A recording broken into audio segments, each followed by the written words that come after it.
رب اشرح لی صدری ویسر لی امری واحلل عقدۃ من لسانی یفقہوا قولی۔ سورہ آل عمران کا جو نصف ثانی اب شروع ہو رہا ہے، تو آپ نے یہ مشابہت بھی نوٹ کر لی ہوگی کہ نصف اول میں سورہ بقرہ میں بھی ایک مرتبہ یا ایھا الذین آمنوا سے خطاب تھا، یا ایھا الذین آمنوا لا تقولوا راعنا وقولوا انظرنا واسمعوا۔ اسی طرح سورہ آل عمران کے نصف اول میں بھی ایک آیت وہ اوپر آ چکی ہے کہ یا ایھا الذین آمنوا ان تطیعوا فریقا من الذین اوتوا الکتاب یردوکم بعد ایمانکم کافرین۔ لیکن اصل خطاب جو ہے مسلمانوں سے شروع ہو رہا ہے وہ 11ویں رکوع سے، اور یہاں پر اصل میں ایک سہ نکاتی لائحہ عمل دیا جا رہا ہے امت کو۔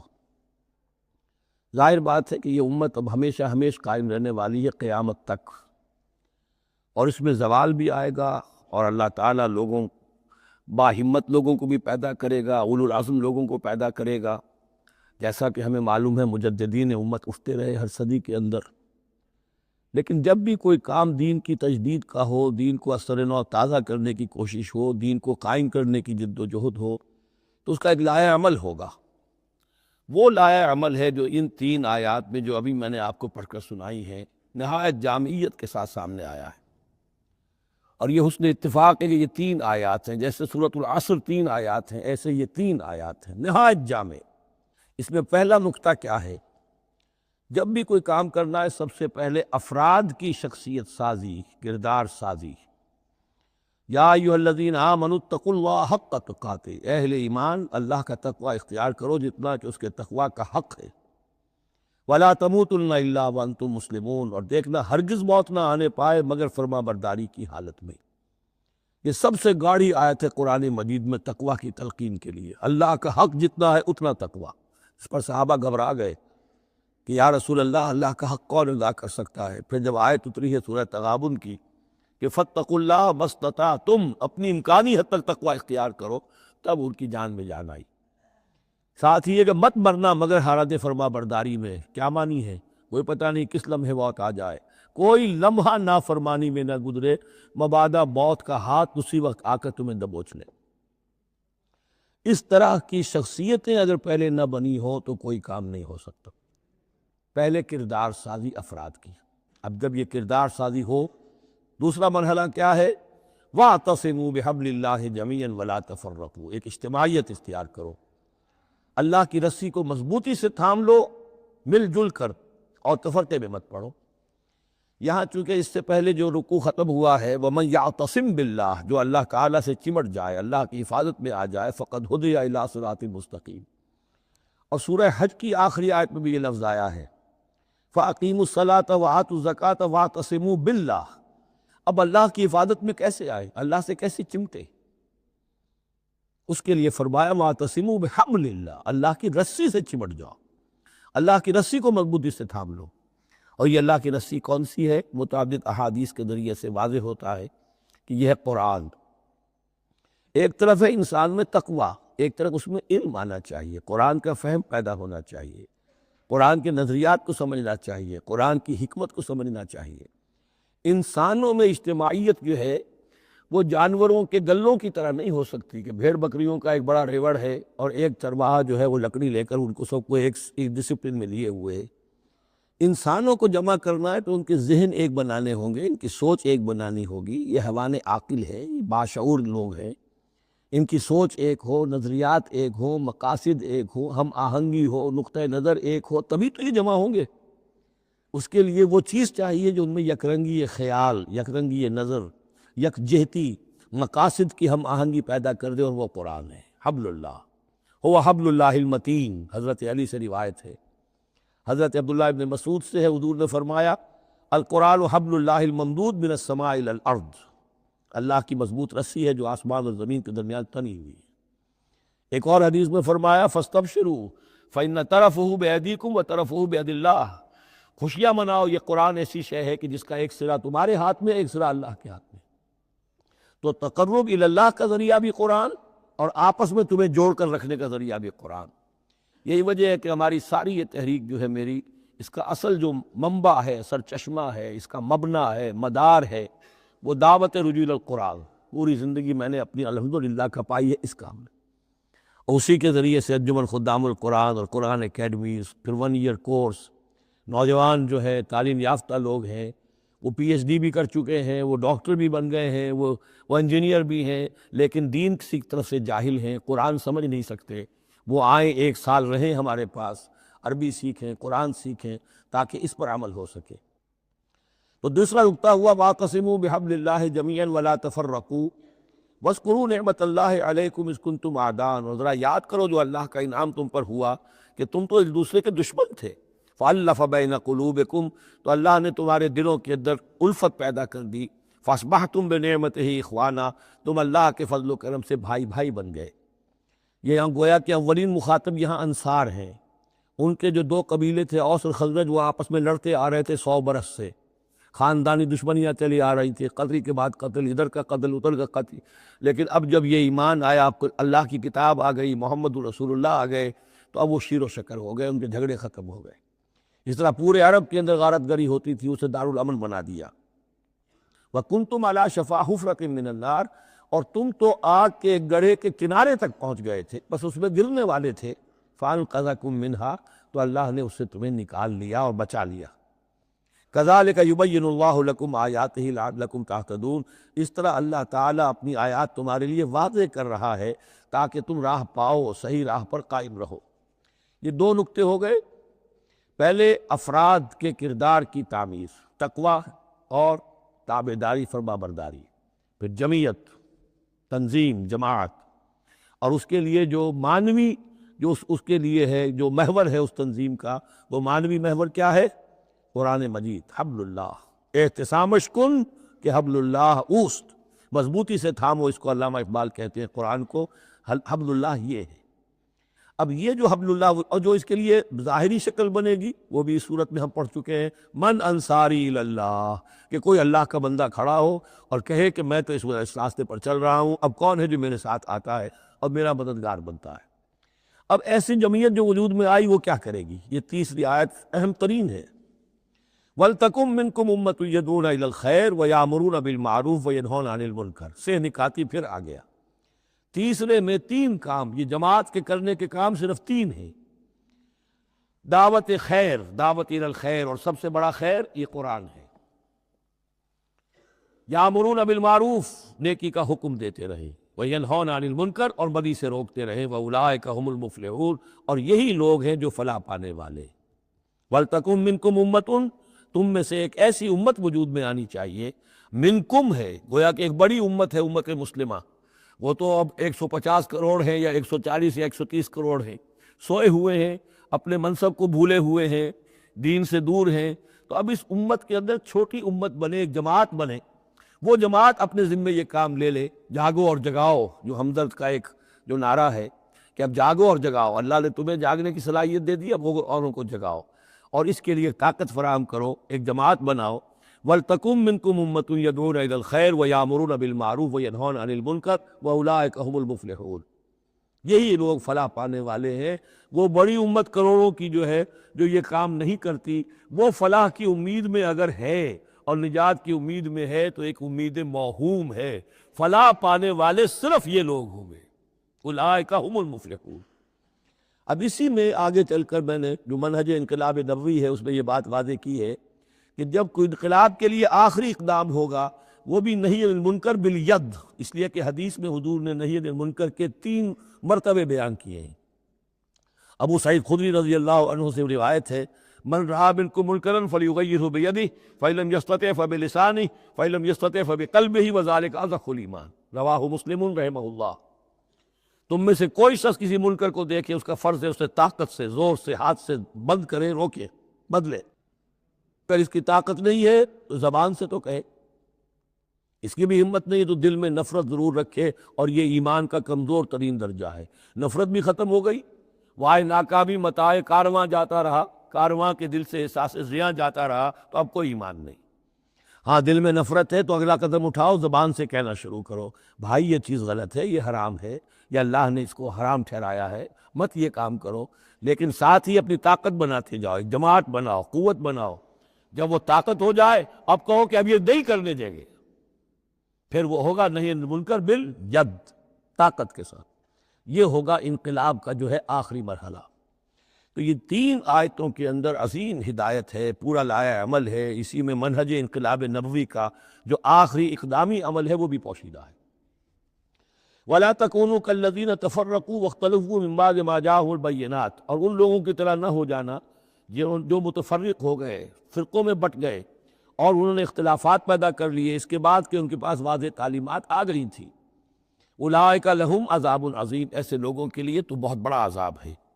یوم تبیض وجوہ وتسود وجوہ، اب یہ آخرت کا ذکر ہے جس دن کے بعض چہرے جو ہیں بڑے روشن اور تابناک ہوں گے اور بعض چہرے جو ہیں وہ سیاہ ہوں گے۔ فَأَمَّا الَّذِينَ اسْوَدَّتْ وُجُوهُهُمْ، تو جن لوگوں کے اس دن چہرے سیاہ ہوں گے یہ وہ کون ہوں گے؟ اَكَفَرْتُمْ بَعْدَ ایمانکم، یہ وہی لوگ ہوں گے جو ایمان کے بعد کفر میں لوٹ گئے، ہدایت کے آنے کے بعد تفرقے میں پڑ گئے، زدم زدہ میں پڑ گئے، انہوں نے اس عبد اللہ کو چھوڑ دیا۔ اَكَفَرْتُمْ بَعْدَ ایمانکم فَذُوقُوا الْعَذَابَ بِمَا كُنْتُمْ تَكْفُرُونَ، تو اب ذرا مزہ چکھو اس عذاب کا، اس کفر کی باعث جو تم کرتے رہے تھے۔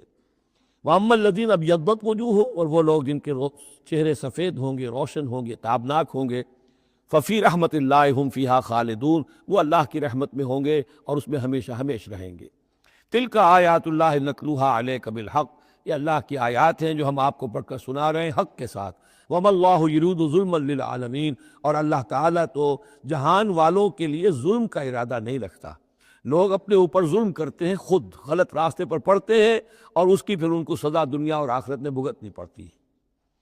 وَلِلَّهِ مَا فِي السَّمَاوَاتِ وَمَا فِي الْأَرْضِ، جیسا کہ میں نے عرض کیا اکثر اہم بحثوں کے بعد پھر یہ آیت آتی ہے اس طرح کی کہ گویا کہ یہ ایک کنکلوڈڈ ریمارک، اللہ ہی کے لیے ہے جو کچھ آسمانوں اور زمین میں ہے، وَإِلَى اللَّهِ تُرْجَعُ الْأُمُورُ، اور بالآخر سارے معاملات اللہ ہی کی طرف لوٹا دیے جائیں گے۔ كُنْتُمْ خَيْرَ أُمَّةٍ أُخْرِجَتْ لِلنَّاسِ، تم وہ بہترین امت ہو جسے لوگوں کے لیے برپا کیا گیا ہے، یعنی یہ پوری امت مسلمہ اس لیے بنائی گئی تھی۔ یہ دوسری بات ہے امت مسلمہ بھول جائے، جب بھول جائے تو پھر جو بھی ان میں سے جاگے وہ دوسروں کو جگا کر اس امہ ودن امہ، اس امت کے اندر اندر جماعت، پارٹی ودن پارٹی، امہ ودن امہ بنائیں اور وہ کام کریں جو اوپر ہے۔ لیکن حقیقت میں تو اس امت مسلمہ کا ایز سچ مجموعی طور پر فرض منصبی یہی ہے۔ کنتم خیر امت، دیکھیے یہ اس آیت کو رکھیے اب سورہ بقرہ میں جو آیت تھی، وَكَذَلِكَ جَعَلْنَاكُمْ أُمَّةً وَسَطًا لِتَكُونُوا شُهَدَاءَ عَلَى النَّاسِ وَيَكُونَ الرَّسُولُ عَلَيْكُمْ شَهِيدًا، اسی کے ہم وزن یہ آیت ہے سورہ آل عمران کی، کنتم خیر امت اخرجت للناس، تم بہترین امت ہو جسے لوگوں کے لیے نکالا گیا ہے۔ دنیا کی اور قومیں اپنے لیے زندہ رہتی ہیں، اپنی ترقی، اپنی بہتری، اپنی بہبود، اپنی دنیا میں عزت، اپنے دائرے کو بڑھانا، لیکن مسلمان کو جینا ہے، ہم تو جیتے ہیں کہ دنیا میں تیرا نام رہے، کہیں ممکن ہے کہ ساقی نہ رہے، جام رہے، زیادہ سے زیادہ لوگوں کو ہدایت کی طرف بلانا، لوگوں کو جہنم کی آگ سے بچانے کی کوشش کرنا، تمہیں جینا ہے ان کے لیے، وہ جیتے ہیں اپنے لیے۔ کنتم خیر امت اخرجت للناس، تمہیں نکالا گیا ہے، برپا کیا گیا ہے لوگوں کے لیے، تامرون بالمعروف، تم حکم کرتے ہو نیکی کا، وتنہون عن المنکر، اور تم روکتے ہو بدی سے، وتؤمنون باللہ، اور تم ایمان رکھتے ہو اللہ پر۔ یہ کیفیت تھی پوری امت مسلمہ کی حضور کے وقت، اور وہ جو پہلے بتایا گیا ہے وہ اس وقت کے لیے ہے جب کہ امت سو گئی ہو، امت بھول گئی ہو اپنے مقصد وجود کو۔ تو ظاہر بات ہے جن کو ہوش آ جائے وہ لوگوں کو جگائیں اور ایک نئی جمعیت فراہم کریں۔ وَلَوْ آمَنَ أَهْلُ الْكِتَابِ لَكَانَ خَيْرًا لَهُمْ، اگر یہ اہل کتاب ایمان لے آتے تو یہ ان کے حق میں بہت بہتر تھا۔ مِنْهُمُ الْمُؤْمِنُونَ، ان میں ہے کچھ لوگ جو ایمان والے ہیں، یعنی ان میں سے مراد وہ بھی ہو سکتے ہیں جو اس وقت تک یہودیوں میں سے یا نصرانیوں میں سے ایمان لا چکے تھے، اور یہ بھی ہو سکتا ہے جن کے اندر پوٹینشلی ایمان تھا اور کچھ عرصے کے بعد کہا جا رہا کہ وہ ایمان لے آئیں گے۔ وَأَكْثَرُهُمُ الْفَاسِقُونَ، لیکن ان کی اکثریت جو ہے اب وہ فاسقوں اور نافرمانوں پر مشتمل ہے۔ وہی معاملہ جو امت مسلمہ کا آج ہو چکا، اکثریت کا حال کیا ہے وہ دیکھ لیجیے آپ۔ لَن يَضُرُّوكُمْ إِلَّا أَذًى، اے مسلمانوں یہ تمہیں نقصان نہیں پہنچا سکیں گے مگر کچھ تھوڑی سی کوفت، بہرحال تمہارے لیے کوفت کا سبب تو بنتے رہیں گے، لیکن یہ تمہیں کچھ ضرر بالفعل پہنچا نہیں سکیں گے۔ وَإِن يُقَاتِلُوكُمْ يُوَلُّوكُمُ الْأَدْبَارَ، اور اگر یہ کہیں تم سے جنگ کریں گے تو پیٹھ دکھا دیں گے، ان میں جرأت نہیں ہے، ان بزدل ہے، یہ تمہارا مقابلہ نہیں کر سکیں گے۔ ثُمَّ لَا يُنصَرُونَ، پھر ان کی مدد نہیں کی جائے گی۔ ضُرِبَتْ عَلَيْهِمُ الذِّلَّةُ، اب وہ آیت آ گئی سورہ بقرہ کے، وہ جو 7ویں رکوع کے آخر میں آئی تھی، بس تھوڑا سا ترتیب کا فرق ہے۔ ضربت علیہم الذلۃ اینما ثقفوا، ان کے اوپر ذلت تھوپ دی گئی ہے، مسلط کر دی گئی ہے جہاں بھی پائے جائیں، الا بحبل من اللہ وحبل من الناس، سوائے یہ کہ اللہ کا کوئی سہارا انہیں ہو، کسی وقت اللہ انہیں سہارا دے دے، یا ان کا سہارا بن جائیں لوگ، جیسے آج پوری عیسائی دنیا ان کا سہارا بنی ہوئی ہے۔ اسرائیل قائم ہے تو اپنے بل پر نہیں، پوری عیسائی دنیا کی سپورٹ پر قائم ہے۔ ابھی جو یہ جنگ ہوئی تھی خلیج کی جنگ، تو جو اس کا کمانڈر ان چیف تھا، اس کا وہ نام میرے ذہن سے اس وقت اتر رہا ہے، اس نے صاف کہہ دیا تھا، اس لیے کہ فوجی لوگوں کی زبان سے نکل جاتا ہے، جن کے منہ سے نکل جاتی ہے، جن کے منہ سے سچی بات مستی میں، فقیہ مصلحت بھی سے وہ رندے بادہ خار اچھا، انہوں نے صاف کہہ دیا تھا یہ پوری جنگ ہم نے اسرائیل کے تحفظ کے لیے لڑی ہے۔ کس قدر خونریزی ہوئی ہے، صرف اسرائیل کا تحفظ پیش نظر تھا، تو یہ ساری سپورٹ ان کی ہے۔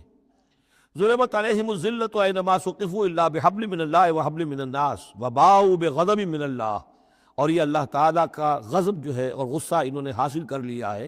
وضربت علیہم المسکنہ، اور ان کے اوپر کم ہمتی مسلط کر دی گئی ہے۔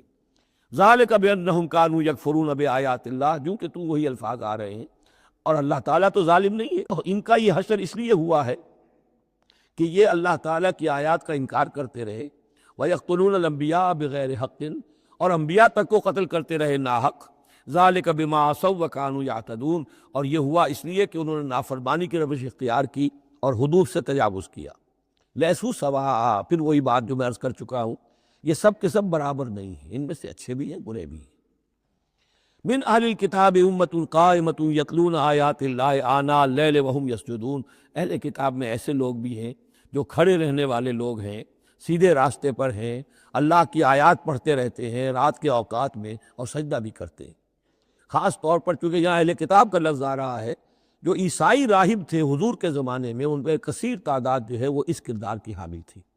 انہی میں سے ایک بحیرہ راہب تھا جس نے بچپن میں حضور کو پہچان لیا تھا، تو ان میں ایسے لوگ موجود تھے۔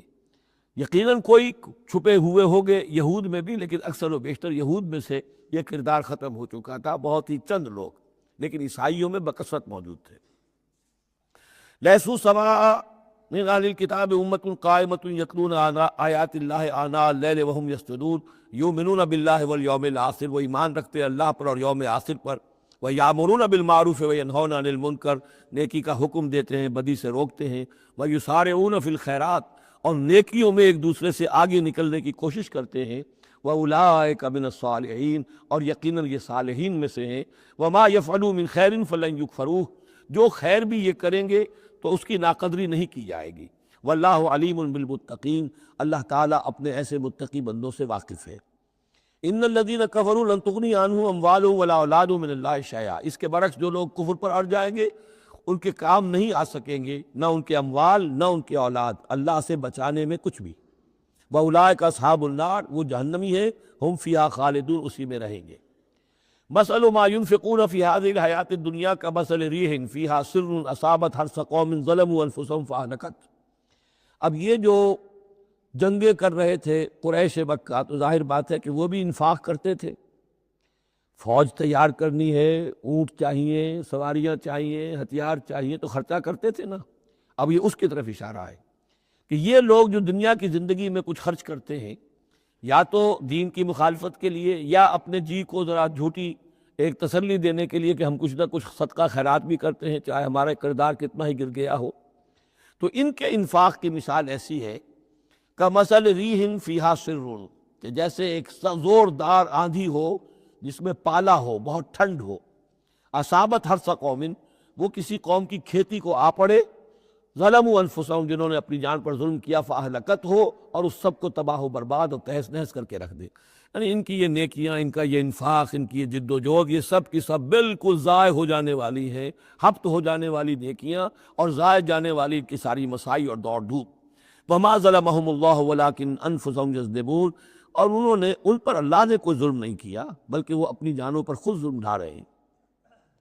یا ایھا الذین آمنوا لا تتخذوا بطانة من دونکم، اے اہل ایمان مت بناؤ اپنے بھیدی اپنے سوا کسی کو، یعنی رازدار نہ بناؤ سوائے کسی مسلمان کے جس کے بارے میں اطمینان ہو، صاحب ایمان ہے، اس کے علاوہ کسی اور شخص کو اپنا بھیدی نہ بناؤ۔ چونکہ یہ مدینے میں رہتے تھے بہت عرصے سے، ان کی دوستیاں تھیں یہودیوں کی، اور ادھر جو ہے یہ اوس اور خزرج کے لوگوں کی، وہ دوستیاں ہیں، پس منظر ہے، پرانے تعلقات ہیں، روابط ہیں، اس کی وجہ سے وہ بسا اوقات جو راز کی باتیں ہوتی تھی وہ بھی بیچارے سادہ لوح مسلمان اپنی نیکی کے اندر، سادگی میں، وہ بھی ان کو بتا دیتے تھے۔ لا تتخذوا بطانة من دونکم لا یالونکم خبالا، وہ تمہارے لیے کسی خرابی میں کوئی کسر نہیں چھوڑتے۔ ودوا ما عنتم، انہیں پسند ہے وہ چیز جو تمہیں تکلیف میں ڈالے، مشقت میں ڈالے۔ قد بدت البغضاء من افواہہم، ان کی جو دشمنی ہے تم سے وہ ان کے منہوں سے بھی ظاہر ہو چکی ہے، ان کا کلام ایسا ہوتا ہے، آتش برساتے ہیں زبان سے۔ وما تخفی صدورہم اکبر، اور جو کچھ زبان سے ظاہر ہوتا ہے وہ تو پھر بھی کم ہے، ان کے دلوں کے اندر جو آگ بھڑک رہی ہے دشمنی کی اور حسد کی، وہ اس سے کہیں بڑھ کر ہے۔ قد بینا لکم الآیات ان کنتم تعقلون، ہم نے تمہارے لیے اپنی آیات کو واضح کر دیا ہے اگر تم عقل سے کام لو، یعنی باز آ جاؤ، اپنے اس طرز عمل کو دیکھو۔ ہاں تم اولئک تحبونہم، تمہارا حال تو یہ کہ تم ان سے محبت کرتے ہو، شرافت ہے تمہاری، سادہ لوحی ہے، پرانے تعلقات ہیں، ان تعلقات کو تم نبھانا چاہتے ہو۔ ولا یحبونکم، لیکن جان لو وہ تم سے محبت نہیں کرتے۔ وتؤمنون بالکتاب کلہ، اور تمہاری شان یہ کہ تم پوری کتاب کو مانتے ہو، تم تورات کو بھی مانتے ہو، انجیل کو بھی مانتے ہو۔ یہ نصیبا من التورات آیا تو نصیبا من الکتاب، کتاب ہی کا ایک حصہ تھا تورات، کتاب ہی کا ایک حصہ اللہ تعالیٰ کی اس قدیم کتاب جو ام الکتاب میں سے ہی پھر یہ انجیل آئی ہے، اسی ام الکتاب سے پھر قرآن مجید کامل آیا ہے۔ تو تم تو مانتے ہو پوری کتاب کو۔ وَإِذَا لَقُوكُمْ قَالُوا آمَنَّا، اور جب یہ تم سے ملتے تو کہتے ہیں ہم بھی مومن ہیں، ہم بھی مانتے ہیں، بات ٹھیک ہے آپ کی۔ وَإِذَا خَلَوْا، جب وہ علیحدگی میں ہوتے ہیں، خلوت میں ہوتے ہیں، عَضُّوا عَلَيْكُمُ الْأَنَامِنَ مِنَ الْغَيْظِ، تو اب تم پر غصے کی وجہ سے اپنی انگلیاں چباتے ہیں۔ عَضَّ يَعُضُّ، انگلیاں کاٹنا، غصے کہ اب کچھ پیش نہیں جا رہی اور اسلام کا جو ہے معاملہ اور آگے سے آگے بڑھتا جا رہا ہے، لیکن یہ کہ اس کے غصے میں پیچ و تاب کھاتے ہیں، اپنی انگلیاں چباتے ہیں۔ قُلْ مُوتُوا بِغَیظِکُم، ان سے کہو کہ مرو اپنے اس غصے میں، غم میں، اپنے جذبات میں۔ ان اللہ علیم بذات الصدور، یقیناً اللہ تعالیٰ جو کچھ سینوں کے اندر مضمر ہے اس سے بھی واقف ہے۔ ان تمسسکم حسنۃ تسؤہم، اگر تمہیں اے مسلمانوں کوئی بھلائی پہنچ جائے، کوئی خیر ہو جائے، تمہیں کہیں فتح نصیب ہو جائے، انہیں بری لگتی ہے۔ وَإِن تُصِبْكُمْ سَیِّئَةٌ یفرحوا بِہَا، اور اگر تمہیں کوئی تکلیف پہنچے، کہیں کوئی زخم پہنچ جائے، کوئی عارضی طور پر شکست کہیں ہو جائے، جیسے احد میں ہو گئی تھی، تو بڑے خوش ہوتے ہیں، شادیانے بجاتے ہیں۔ وَإِن تَصْبِرُوا وَتَتَّقُوا، لیکن یہ کہ اگر تم صبر کرتے رہو اور تقویٰ کی روش اختیار کرو، لَا يَضُرُّكُمْ كَيْدُهُمْ شَيْئًا، ان کی یہ ساری چالیں تمہیں کوئی مستقل نقصان نہیں پہنچا سکے گی، لیکن یہ کہ صبر اور تقویٰ، یہ دو چیزیں۔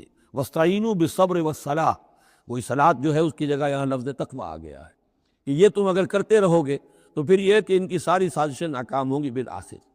ان اللہ بما یعملون محیط، جو کچھ یہ کر رہے ہیں اللہ اس کا احاطہ کیے ہوئے ہے، یہ اللہ کے اس دائرے سے جو اللہ نے ایک حد کھینچی ہوئی ہے اس سے آگے نہیں نکل سکتے، بس اس کے اندر اندر اچھل کود کر رہے ہیں، جو بھی ان کی سازشیں وہ ہو رہی ہیں، لیکن یہ کہ اللہ تمہیں ضمانت دے رہا ہے کہ کوئی مستقل تمہیں نقصان یہ نہیں پہنچا سکیں گے۔ اب یہاں سے 6 رکوع، میں نے عرض کیا تھا کہ نصف ثانی کو 3 حصوں میں تقسیم سمجھیے، پہلے 2 رکوع مکمل ہو گئے، 11واں اور 12واں۔ اب 6 رکوع مسلسل چلیں گے غزوہ احد کے حالات پر۔ پہلے وہ غزوہ سمجھ لیجئے کہ تھا کیا۔ غزوہ بدر کا چونکہ تذکرہ ہوگا وہ تو سورہ انفال میں ہم پڑھیں گے، ترتیب مصحف اور ہے، زمانی ترتیب نہیں ہے، ترتیب نزولی نہیں ہے۔ غزوہ بدر میں مسلمانوں کو بہت زبردست اللہ نے فتح دی، کفار مکہ کو بڑی زک پہنچی، 70 بڑے بڑے تقریباً سارے ان کے بڑے سردار مارے گئے۔ ان کے اندر اب جو جلن تھی اور غصہ تھا، اور عرب کا یہ مزاج تھا کہ بدلہ لینا ہے، لہذا 1 سال کے اندر انہوں نے پوری تیاری کی، تمام جو بھی کر سکتے تھے ساز و سامان جمع کیا، 3000 کا لشکر لے کر۔ اور اب ابو سفیان، ابو جہل تو مارا جا چکا تھا، وہ تھا سردار جو کہ بدر میں آیا تھا فوج لے کر۔ اب ابو سفیان جو ہیں وہ چونکہ بعد میں ایمان لے آئے، ان کے نام کو تو ہم ادب کے ساتھ ہی لیں گے، اب وہ سردار تھے اس وقت، اور وہ 3000 کا لشکر لے کر آئے، اور اس دفعہ وہ اتنا اہتمام کر کے آئے تھے کہ ہماری فتح یقینی ہے، اپنے بچوں کو، خاص طور پہ خواتین کو بھی ساتھ لے کر آئی، تاکہ ہمارے اندر غیرت رہے کہ ہماری عورتیں بھی ساتھ ہیں، اگر کہیں میدان سے ہمارے قدم اکھڑ گئے تو ہماری عورتیں جو ہے وہ قبضے میں چلی جائیں گی مسلمانوں کے۔ تو ہند جو تھی، اس کی بیوی، ابو سفیان کی بیوی ہند، وہ بھی ایمان لے آئی بعد میں، لیکن عتبہ کی بیٹی تھی، اس کا باپ اور بھائی عتبہ ابن ربیعہ، اور چچا اس کا اور بھائی، یہ تین جو ہے بدر میں قتل ہو چکے تھے، مسلمانوں کے ہاتھوں واصل جہنم ہو چکے تھے۔ تو ہند کے سینے کے اندر بھی انتقام کی آگ تھی۔ باقی تو یہ کہ کوئی گھر بچا ہی نہیں تھا مکے کا جن کا کوئی نہ کوئی آدمی مارا نہ گیا، اور 70 آدمی مارے گئے تھے۔ اب یہ جب لوگ آئے ہیں تو ادھر حضور نے مشورہ کیا صحابہ سے کہ کیا کرنا چاہیے، لشکر آ گیا 3000 کا۔ کچھ لوگوں نے کہا کہ ٹھیک ہے، کھل کر مقابلہ کریں گے، ڈٹ کر مقابلہ کریں گے، چلیں گے میدان میں۔ حضور کا اپنا رجحان ادھر تھا کہ یہ صورتحال ایسی ہے کہ ہم اگر مدینے میں محصور رہ کر مقابلہ کریں تو بہتر ہے۔ لیکن جو لوگ بدر کے بعد ایمان لائے تھے، ایک تو ان کا جوش و خروش تھا، ان کا ہمیں تو شہادت چاہیے، ہمیں آخر اس موت سے کیا ڈر ہے، شہادت ہے مطلوب و مقصود مومن، نہ مال غنیمت نہ کشور کشائی۔ تو حضور نے ان کا لحاظ کرتے ہوئے آپ نے فیصلہ کر دیا ٹھیک ہے، ہم میدان میں جائیں گے، کھل کر مقابلہ کریں گے۔ اس پر جب وہ مقابلے میں پہنچ گئے ہیں، آپ لے کر گئے تھے 1000 آدمی باہر۔ جب آمنا سامنا ہوا ہے تو وہاں عبداللہ ابن ابی یہ کہہ کر اپنے 300 آدمیوں کو لے کے واپس آ گیا۔ اتفاقاً اس کی رائے بھی یہ تھی کہ کھلے میدان میں جنگ مت کرو، بلکہ یہ کہ محصور ہو کر، جو حضور کی رائے تھی وہی اس کی بھی تھی اس وقت۔ لیکن اس وقت وہ یہ کہہ کر کہ جب ہماری بات نہیں مانی جاتی تو ہم خام خواہ کیوں اپنی جانیں جو ہے جوکھوں میں ڈالیں۔ وہ 300 آدمی لے گیا تو رہ گئے صرف 700۔ ان 700 میں سے بھی 2 گھرانے ایسے تھے، بنو حارثہ بنو سلمہ، ان کے قدم بھی تھوڑی دیر کے لیے ڈگمگائے، لیکن پھر ان کو اللہ تعالیٰ نے حوصلہ دیا اور وہ جم گئے، وہ 300 چلے گئے۔ اس کے بعد اللہ نے وعدہ کیا ہوا تھا مدد کا، جنگ ہوئی، مدد آئی اور اللہ نے فتح دے دی۔ لیکن وہ ایک درہ تھا مسلمانوں کی پشت پر پہاڑ میں۔ حضور کو اندیشہ تھا کہ ایسا نہ ہو کہ وہاں سے ہم پر حملہ ہو جائے، تو 2 طرف سے ہم چکی کے پاٹ کے درمیان، 2 پاٹوں کے درمیان آ جائیں۔ وہاں 50 تیر انداز آپ نے مقرر کر دیے تھے کہ یہاں سے مت ہلنا، چاہے تم یہ دیکھو کہ ہم سب مارے گئے اور ہمارے گوشت جو ہے وہ کوے اور چیلیں کھا رہے ہیں، تب بھی تم نے نہیں ہلنا یہاں سے۔ لیکن جب مسلمانوں کو فتح ہو گئی، وہاں اختلاف ہو گیا کہ حضور نے جو فرمایا تھا وہ شکست کے سلسلے میں تھا، اب تو فتح ہو گئی ہے، چلو اب چل کے مال غنیمت جمع کرنے میں باقی تم لوگوں کا ساتھ دو۔ جو وہاں کے لوکل کمانڈر تھے وہ منع کرتے رہے کہ ہرگز مت ہلو، حضور کا حکم یاد رکھو۔ وہ تعویل کر چکے تھے حضرت حضور کے حکم کی۔ 35 چلے گئے، 15 رہ گئے۔ خالد ابن ولید اس وقت جو تھے، کیولری جو تھی، جو گھڑ سوار تھے ان کے جو ہے وہ کمانڈر خالد ابن ولید تھے، ایمان نہیں لائے تھے ابھی۔ ان کی عقابی نگاہ نے دیکھ لیا کہ وہ درہ خالی ہے، تو ادھر تو شکست ہو رہی ہے۔ وہ اپنا 100 گھوڑوں کا جتنا بھی گھوڑے تھے ان کا لے کر پورا کا پورا رسالہ، اور وہ پیچھے سے آ کر حملہ کیا اور وہ فتح شکست میں بدل گئی۔ 70 صحابہ شہید ہو گئے، حضور بھی زخمی ہو گئے، دندان مبارک شہید ہوئے، خون اتنا گیا کہ یہ بھی مشہور ہو گیا کیونکہ بے ہوشی طاری ہو گئی تھی کہ حضور کا انتقال ہو گیا ہے۔ لیکن پھر یہ ہے کہ ہمت کر کے لوگوں جمع ہوئے، حضور نے لوگوں کو پکارا، پھر آپ نے یہ فیصلہ کیا کہ پہاڑ پر چڑھ کر اور وہاں پر اس وقت بچاؤ کر لیا جائے، تو تمام مسلمان پہاڑ پر چڑھ گئے۔ اب موقع یہ تھا ان کے لیے، ابو سفیان اور دوسری طرف جو یہ ان کے ساتھی جو کیولری کے سردار تھے خالد ابن ولید، ان میں اختلاف ہو گیا۔ خالد ابن ولید کا کہنا یہ تھا کہ ان کا پیچھا کرو اور ختم کر کے ہی چلو، یہاں سے پہاڑ پر چڑھو۔ ابو سفیان نے کہا نہیں، یہ بہت خطرے کی بات ہے، وہ اونچائی پر ہے، اوپر سے پتھر پھینکیں گے اور ہمارے گھوڑوں کا بھی نقصان ہوگا، ہمارا بھی ہوگا۔ اب ہم نے بدر کا بدلہ لے لیا ہے، اب ہم چلتے ہیں۔ وہ وہاں سے چلے گئے۔ بہرحال یہ ہے پورا سلسلہ کہ جس کے اب واقعات اس میں آئیں گے، تو ایک سکیچ میں نے آپ کے سامنے رکھ دیا ہے۔ وَإِذْ غَدَوْتَ مِنْ أَهْلِكَ تُبَوِّئُ الْمُؤْمِنِينَ مَقَاعِدَ لِلْقِتَالِ، اور یاد کریے اے نبی صلی اللہ علیہ وسلم، جب کہ آپ صبح کو اپنے گھر سے نکلے تھے، اپنے حضرت عائشہ صدیقہ کے حجرے سے آپ برآمد ہوئے تھے، تُبَوِّئُ الْمُؤْمِنِينَ، اور آپ لوگوں کو مقاعد للقتال، آپ لوگوں کو ان کے مورچوں میں بٹھا رہے تھے، یعنی آپ جب صف بندی کر رہے تھے وہاں اور مورچے معین کر رہے تھے۔ واللہ سمیع علیم، اللہ سب کچھ سننے والا اور جاننے والا ہے۔ اذ ہمت طائفتان منکم ان تفشلا، جبکہ 2 گروہ تم میں سے ایسے تھے اے مسلمانوں کہ وہ کچھ کمزوری انہوں نے دکھائی، نامردی کا مظاہرہ کیا، ان کے پاؤں لڑکھڑائے۔ واللہ ولیہما، حالانکہ اللہ تعالیٰ ان کا پشت پناہ تھا۔ وعلی اللہ فلیتوکل المؤمنون، اور اللہ تعالیٰ پر ہی توکل کرنا چاہیے اہل ایمان کو۔ جیسا کہ میں نے عرض کیا، یہ بنو حارثہ بنو سلمہ انصار کے دو گھرانے تھے، عارضی سی ان کے اندر کمزوری آئی، بر بنائے تب بشری، لیکن پھر وہ جم گئے۔ لیکن ان کی جو ہے ذکر قرآن میں کر دیا گیا، اور وہ اس پر فخر کرتے تھے کہ ہم وہ لوگ ہیں کہ جن کا ذکر اللہ نے قرآن میں کیا ہے، واللہ ولیہما، کیونکہ پھر وہ عارضی سی جو ان پر آئی تھی کمزوری وہ رفع ہو گئی۔ اور آپ غور کریں گے کہ وہ جو بدبخت تھے 300 جو چلے گئے عین میدان جنگ سے، ان کا ذکر بھی اللہ نہیں کر رہا ہے یہاں پر، گویا کہ وہ اس لائق بھی نہیں ہے کہ ان کا ذکر کیا جائے۔ انڈائریکٹلی اس کا ذکر آخر میں آئے گا، ورنہ شروع میں نہیں۔ وَلَقَدْ نَصَرَكُمُ اللَّهُ بِبَدْرٍ وَأَنْتُمْ أَذِلَّةٌ، اور مسلمانوں یاد کرو اللہ نے تمہاری مدد کی تھی بدر میں جبکہ تم بہت کمزور تھے۔ کل 8 تلواریں، 313 کے سوا سب کے پاس تلواریں نہیں تھیں، 8 تلواریں کل۔ 200 کا 100 گھوڑے کا رسالہ لے کر آئے تھے بدر میں بھی، ادھر 2 گھوڑے تھے صرف، ادھر 700 اونٹ تھے، ادھر 70 اونٹ تھے۔ یہ کوئی 313 کے مقابلے میں 1000، اللہ نے تمہاری مدد کی تھی۔ وَلَقَدْ نَصَرَكُمُ اللَّهُ بِبَدْرٍ وَأَنْتُمْ أَذِلَّةٌ، تم بہت کمزور تھے اس وقت۔ فَاتَّقُوا اللَّهَ لَعَلَّكُمْ تَشْكُرُونَ، تو اللہ کا تقوی اختیار کرو تاکہ تم اللہ کا صحیح معنی میں شکر ادا کر سکو۔ اِذْ تَقُولُ لِلْمُؤْمِنِينَ، اے نبی جبکہ آپ کہہ رہے تھے اہل ایمان سے، أَلَنْ يَكْفِيَكُمْ، کیا تمہارے لیے یہ کافی نہیں ہے، أَن يُمِدَّكُمْ رَبُّكُمْ بِثَلَاثَةِ آلَافٍ مِّنَ الْمَلَائِكَةِ مُنزَلِينَ، کہ اللہ تعالیٰ تمہاری مدد کرے 3000 فرشتوں سے کہ جو آئیں اترنے والے ہیں آسمان سے، یعنی 3000 کا لشکر آیا ہے۔ تو اے مسلمانوں میں تمہیں خوشخبری دیتا ہوں، اللہ تعالیٰ 3000 فرشتے تمہاری مدد کو بھیجے گا۔ بلا، حضور نے اللہ تعالیٰ کی طرف سے آ رہا ہے، یہ بات تو حضور نے فرمائی تھی۔ اللہ تعالیٰ نے حضور کی اس دعا، گویا کہ دعا کہہ لیجئے یا جو بھی آپ نے پیشن گوئی کی، ایک طرح کا استدعا بھی ہو سکتی تھی کہ اللہ سے اس طریقے سے آپ یہ استدعا کر رہے ہوں، تو فوراً اس کی منظوری کا اعلان ہو گیا، بلا کیوں نہیں۔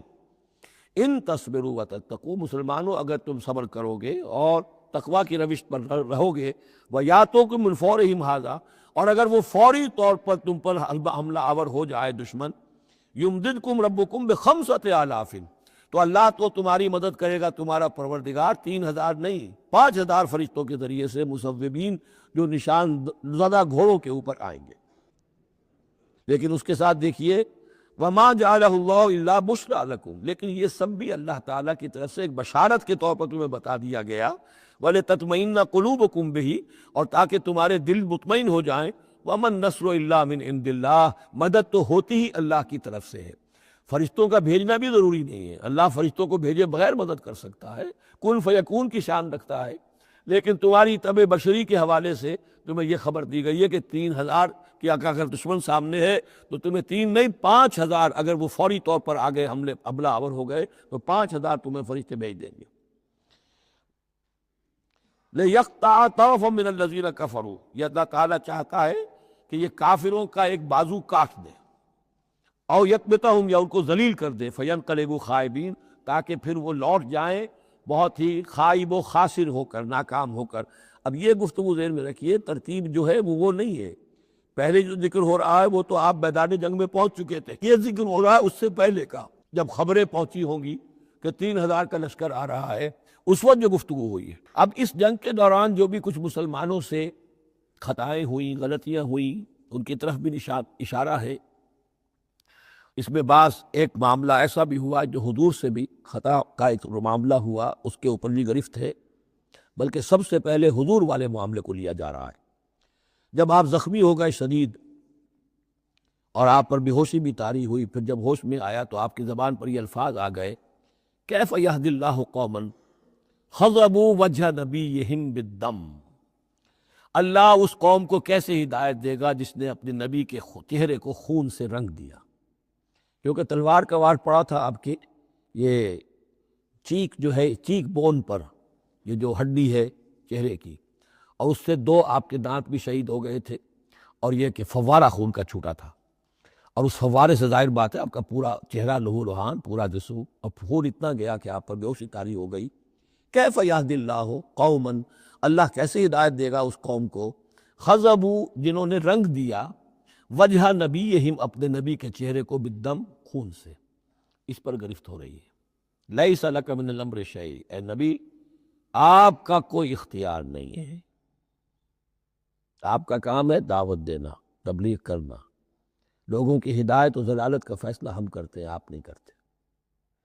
اور دیکھیے اللہ نے کیا شان دکھائی، جس شخص کی وجہ سے یہ سب کچھ ہوا ہے، خالد ابن ولید، حضور ہی کے زبان مبارک سے اسے خطاب دلوایا، خالد سیف من سیوف اللہ، خالد اللہ کی تلواروں میں سے تلوار ہے۔ حالانکہ یہ ساری زک جو پہنچی ہے وہ حضرت خالد ابن ولید اس وقت تک جو وہ کفر کے سرداروں میں سے تھے وہ آئے تھے۔ لیس لک من الامر شیء، اے نبی یہ اختیار آپ کا نہیں ہے، اور یتوب علیہ اور یعذبہ، اللہ کے اختیار میں، وہ چاہے گا تو ان کے توبہ کی توفیق دے دے، وہ ایمان لے آئیں گے، یا اللہ چاہے گا انہیں عذاب دے گا، فإنہم ظالمون، اس لیے کہ ظالم تو ہیں، انہوں نے گناہ تو کیا ہے، غلط کام کر رہے ہیں، سزا کے وہ حقدار ہو چکے ہیں، لیکن ہو سکتا ہے اللہ انہیں ہدایت دے دے۔ اب دیکھیے یہ وقت وقت کی بات ہوتی ہے، چند سال پہلے طائف میں وہ دعا جو ہے آپ سے کہا گیا، فرشتہ آیا کہ اے نبی جنہوں نے آپ پر پتھراؤ کیا ہے اور آپ کی توہین و تذلیل کی ہے، یہ ملک الجبال جو ہے کہتا ہے کہ میں حاضر ہوں، مجھے اللہ نے بھیجا ہے، آپ فرمائیں تو ان دونوں پہاڑوں کو ٹکرا دوں جن کے مابین یہ وادی کے اندر یہ شہر طائف آباد ہے، تاکہ یہ سب پس جائیں، سرما ہو۔ آپ نے فرمایا نہیں، کیا عجب کہ اللہ تعالیٰ ان کی آئندہ نسلوں کو ہدایت دے دے۔ لیکن اب یہ مرحلہ کچھ ایسا تھا کہ زبان مبارک سے وہ جملہ نکل گیا۔ یہ بھی ہو سکتا ہے کچھ چونکہ بے ہوشی سے ایک دم اٹھے ہیں تو اس وقت شاید پوری طریقے سے آپ جو ہے پوری طرح اپنے حواس جو ہے ابھی بحال نہیں ہوئے تھے اور یہ الفاظ نکل گئے۔ لیکن اللہ تعالیٰ کا معاملہ یہ الرب رب وَإِن تنزل والعبد عبد وَإِن ترقى، بندہ بندہ ہی رہتا ہے چاہے کتنا ہی بلند ہو جائے، اور رب رب ہی ہے چاہے کتنا ہی نزول فرما لے۔ اب تو وہ وقت ہے نا، رات کا پچھلا پہر شروع ہو رہا ہے نا، اللہ تعالیٰ سمائے دنیا تک نازل ہوں گے، اور شب معراج میں حضور 7ویں آسمان پر چلے گئے۔ اللہ اس پہلے آسمان پر آ کر بھی رب ہے، اور حضور اس 7ویں آسمان پر پہنچ کر بھی بندے۔ الرب رب وَإِن تنزل والعبد عبد وَإِن ترقى وَلِلَّهِ مَا فِي السَّمَاوَاتِ وَمَا فِي الْأَرْضِ، اللہ ہی کے لیے جو کچھ کہ ہے آسمانوں اور زمین میں، یغفر لمن یشاء ویعذب من یشاء، وہ جس کو چاہتا ہے بخش دیتا ہے، جس کو چاہتا ہے عذاب دیتا ہے۔ واللہ غفور الرحیم، اللہ غفور الرحیم ہے۔ یا ایھا الذین آمنوا لا تاکلوا الربا اضعافا مضاعفہ، اہل ایمان سود مت کھاؤ دوگنے پر دگنا۔ یہ جو کمپاؤنڈ انٹرسٹ ہے، بڑھتا چڑھتا رہتا ہے، یہ اصل میں پہلی آیت جو ہے سود کی حرمت میں وہ یہ ہے۔ بلکہ نوٹ کیجئے، جیسا کہ میں نے نوٹ کرا دیا تھا کل آپ کو، سب سے پہلے ایک مکی صورت میں سورہ روم میں بات آ گئی تھی، ما آتیتم من ربا لیربو فی اموال الناس فلا یربو عند اللہ وما آتیتم من زکاۃ تریدون وجہ اللہ فاولئک هم المضعفون۔ تو انفاق فی سبیل اللہ اور سود کو ایک دوسرے کے مقابل رکھ کر جو بھی اس سود کے اندر جو قباحت اور شناعت تھی وہ واضح کر دی، جیسے کہ شراب اور جوئے کی جو خرابی تھی اس کو سورۃ البقرہ میں بیان کر دیا تھا۔ اب یہاں وہ دوسرا آ گیا معاملہ کہ یہ کم سے کم سود کی شرح جو بہت زیادہ، جسے یوزلی کہتے ہیں آج کل، یہ سود کے جو ذاتی مسائل کے لیے لیتے ہیں، ہمارے ہاں بھی ایسے سود خور موجود ہیں، بہت ہائی ریٹ آف انٹرسٹ پر وہ دیتے ہیں لوگوں کو قرض اور ان کا خون چوس جاتے ہیں۔ تو پہلے اس سود کی مذمت آئی، آخری حکم ہے پھر اس سود کا جو بیع کے اندر سود ہے، وہ ہے وہ حکم کہ جو سن 9 میں نازل ہوا، لیکن ترتیب مصحف میں وہ سورہ بقرہ میں ہے، وہ پورا رکوع ہم پڑھ چکے ہیں۔ اس رکوع کی آخری آیت وہ ہے جو قرآن مجید کی آخری آیت ہے ترتیب نزولی میں، وَاتَّقُوا يَوْمًا تُرْجَعُونَ فِيهِ إِلَى اللَّهِ۔ یہ کیوں یہاں پر آیت آئی ہے؟ اس لیے کہ محسوس ایسا ہوتا ہے کہ وہ جو 35 تیر انداز وہاں سے چھوڑ کر چلے گئے تھے تو کوئی ان کے تحت الشعور میں مال غنیمت کی کوئی طلب تھی جو نہیں ہونی چاہیے تھی۔ اس حوالے سے کہ سود خوری جو بھی ہے یہ انسان کے اندر مال سے محبت ایسی پیدا کر دیتی ہے جس کی وجہ سے اس کے کردار کے اندر بڑے بڑے خلا پیدا ہو سکتے ہیں۔ لہذا یہاں اسی کے حوالے سے یا ایھا الذین آمنوا لا تاکلوا الربا اضعافا مضاعفۃ واتقوا اللہ لعلکم تفلحون، اور اللہ کا تقوی اختیار کرو تاکہ تم فلاح پاؤ۔ واتقوا النار التی اعدت للکافرین، اس آگ سے بچو، ڈرو اس آگ سے جو کافروں کے لیے تیار کی گئی ہے، بھڑکائی گئی ہے۔ وَأَطِیعُوا اللَّهَ وَالرَّسُولَ لَعَلَّکُمْ تُرْحَمُونَ، اور اللہ اور اس کے رسول کی اطاعت کرتے رہو تاکہ تم پر رحم کیا جائے۔ وَسَارِعُوا إِلَىٰ مَغْفِرَةٍ مِّن رَّبِّکُمْ، اور دوڑو اپنے رب کی مغفرت کے حصول کے لیے۔ وَجَنَّةٍ عَرْضُهَا السَّمَاوَاتُ وَالْأَرْضُ، اور اس جنت کو حاصل کرنے کے لیے جس کا پھیلاؤ آسمانوں اور زمین جتنا ہے۔ اعدت للمتقین، وہ تیار کی گئی ہے، سنواری گئی ہے، اس کا سنگھار کیا گیا ہے اہل تقوی کے لیے۔ الذین ینفقون فی السراء والضراء، وہ لوگ جو خرچ کرتے ہیں، سود کے مقابلے میں انفاق، یہ تقابل پھر دیکھ لیجئے، جو خرچ کرتے ہیں سرائے، خوشی میں بھی، والضراء، خود تندرست ہے تب بھی کرتے ہیں چاہے تکلیف میں ہیں، والکاظمین الغیظ، اور وہ لوگ جو اپنے غصے کو پی جانے والے ہیں، والعافین عن الناس، اور وہ لوگ جو لوگوں کی خطاؤں سے درگزر کرتے ہیں، انہیں معاف کر دیتے ہیں۔ واللہ یحب المحسنین، اللہ تعالیٰ ایسے محسنین کو پسند کرتا ہے، یہ درجہ احسان ہے، اسلام، ایمان، پھر احسان۔ والذین اذا فعلوا فاحشۃ او ظلموا انفسهم، اور اگر ان میں سے کبھی کسی سے کوئی غلطی ہو جاتی ہے کہ اگر وہ کر بیٹھیں کوئی کھلا گناہ، کوئی بے حیائی کا ارتکاب، یا اپنے اوپر کوئی اور ظلم کر بیٹھے، ذکر اللہ، فوراً انہیں اللہ یاد آ جاتا ہے، فاستغفروا لذنوبہم، تو وہ اللہ تعالیٰ سے استغفار کرتے ہیں۔ یہ مضمون سورہ نساء میں آئے گا کہ اللہ تعالیٰ نے اپنے اوپر واجب ٹھہرایا ہے کہ جو شخص مسلمان صاحب ایمان کو خطا اس سے ہو جائے اور وہ فوراً توبہ کر لے، تو اللہ تعالیٰ جو ہے اس نے اپنے اوپر واجب ٹھہرا لیا ہے کہ اس کی دعا کو ضرور قبول کرے گا۔ وَمَن يَغْفِرُ الذُّنُوبَ إِلَّا اللَّهُ، اور کون ہے جو معاف کر سکے گناہوں کو سوائے اللہ کے۔ وَلَمْ يُصِرُّوا عَلَىٰ مَا فَعَلُوا، اور وہ اپنے اس غلط فعل پر اصرار نہیں کرتے، یعنی یہ کہ کرتے چلے جا رہے، کرتے چلے جا رہے، کرتے چلے جا، موت آ گئی تو اب توبہ کریں گے، تب توبہ نہیں ہے۔ ایک خطا ہو گئی، جذبات میں ہو گئی، بھول میں ہو گئی، فوراً ہوش آیا، فوراً جو ہے گڑ گڑائے، فوراً توبہ کی، عزم مصمم کیا، اللہ دوبارہ نہیں کروں گا، پوری پشیمانی کے ساتھ اللہ کی جناب میں اپنے پورے صمیم قلب کے ساتھ توبہ کی، اللہ اس توبہ کی قبول کرنے کی ضمانت دیتا ہے۔ اولئک جزاؤہم مغفرۃ من ربہم، یہ وہ لوگ ہیں جو جن کا بدلہ ہے ان کے رب کی طرف سے مغفرت، وجنات تجری من تحتہا الانہار خالدین فیہا، اور وہ باغات کے جن کے نیچے یا جن کے دامن میں ندیاں بہتی ہوں گی اور وہ اس میں ہمیشہ ہمیش رہیں گے۔ وَنِعْمَ أَجْرُ الْعَامِلِينَ، اور بہت ہی اچھا بدلہ ہے عمل کرنے والوں کے لیے۔ قد خلت من قبلکم سنن فسیروا فی الارض، تم سے پہلے بھی بہت سی قومیں، بہت سے حالات اور واقعات گزر چکے ہیں۔ فسیروا فی الارض، تو زمین میں گھومو پھرو، فانظروا کیف کان عاقبۃ المکذبین، اور دیکھو کہ کیسا انجام ہوا ہے جھٹلانے والوں کا۔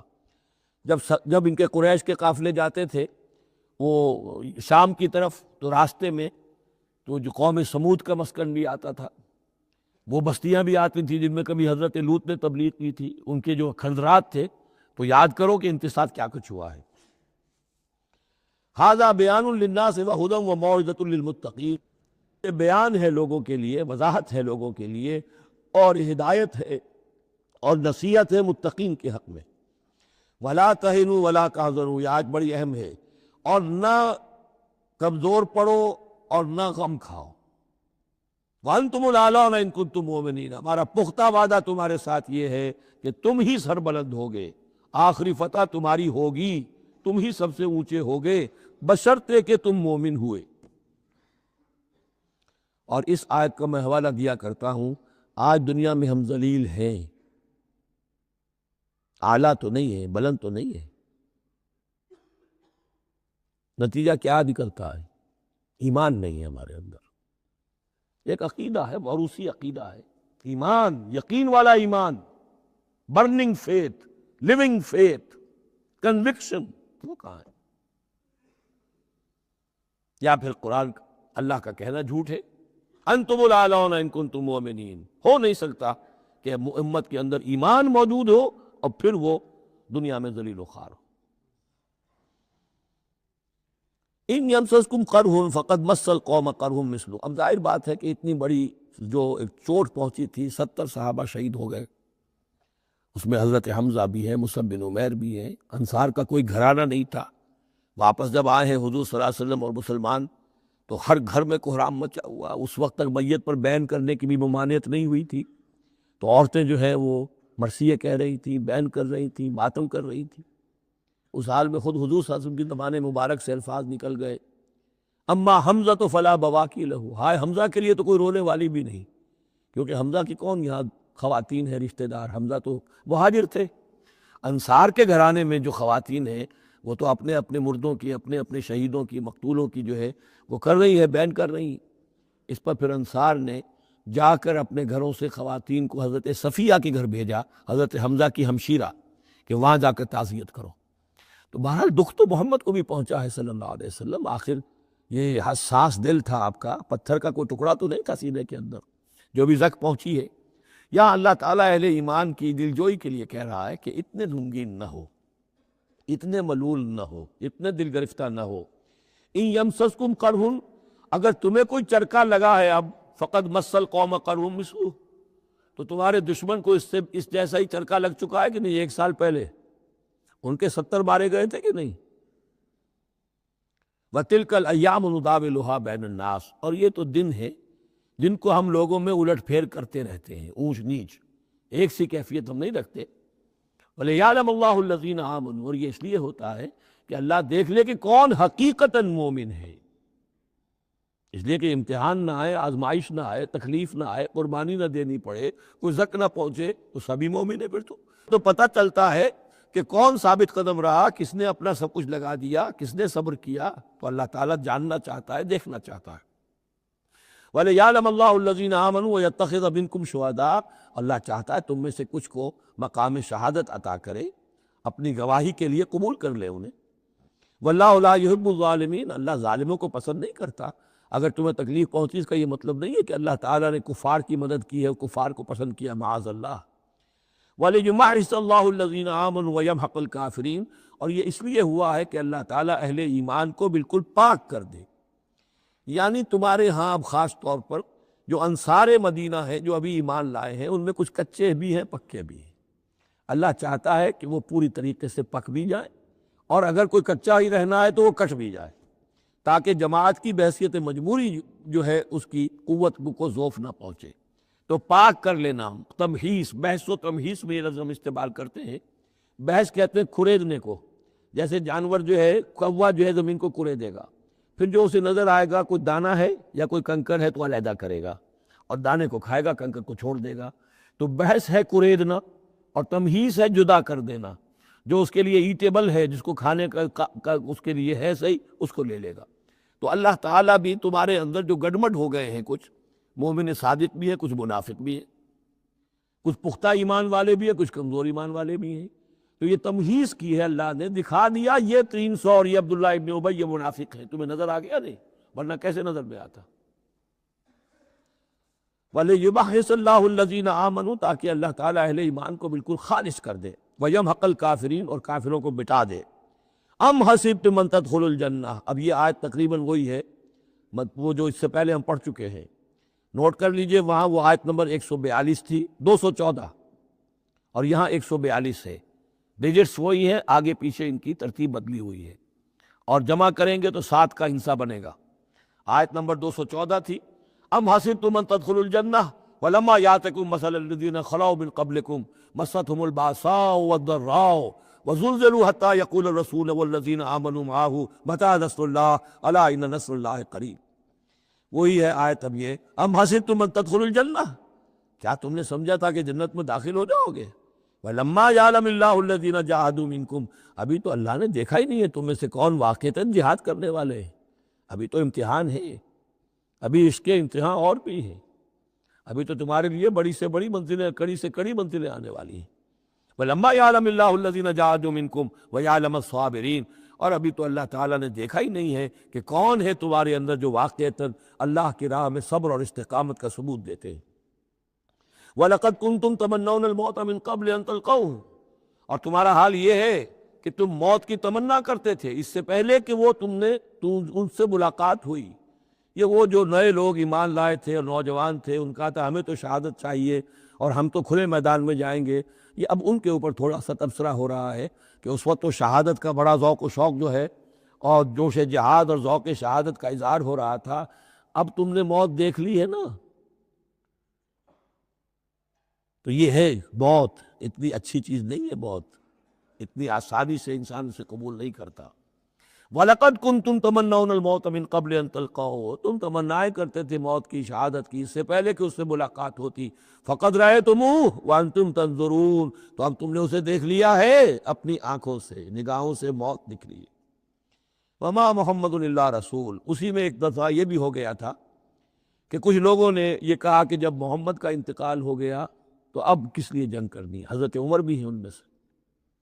جب خبر یہ اڑ گئی کہ حضور فوت ہو گئے، انہوں نے تلوار پھیر دی اور بیٹھ گئے، اب کس کے لیے جنگ کرنی. تو اس میں کہا گیا کہ یہ تو تمہارا غلط رویہ ہے، گرفت ہو رہی ہے، ہر ایک کے اوپر گرفت ہوگی.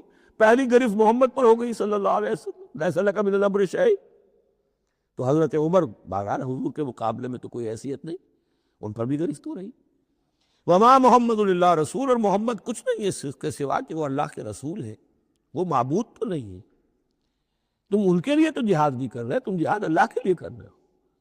دین کا غلبہ جو ہے وہ اللہ کے دین کا غلبہ ہے. محمد کی حیثیت کیا ہے؟ وہ تو اللہ کے رسول ہے. وما محمد الا رسول قد خلت من قبلہ الرسل، اور ان سے پہلے بہت سے رسول گزر چکے. افئن مات، تو اگر وہ ان کا انتقال ہو جائے، او قتل، یا بالفرض وہ قتل ہو جائیں، انقلبتم علی اعقابکم، تو کیا تم اپنی ایڑیوں کے بل لوٹ جاؤ گے؟ یہی تمہارے دین اور ایمان کی حقیقت ہے.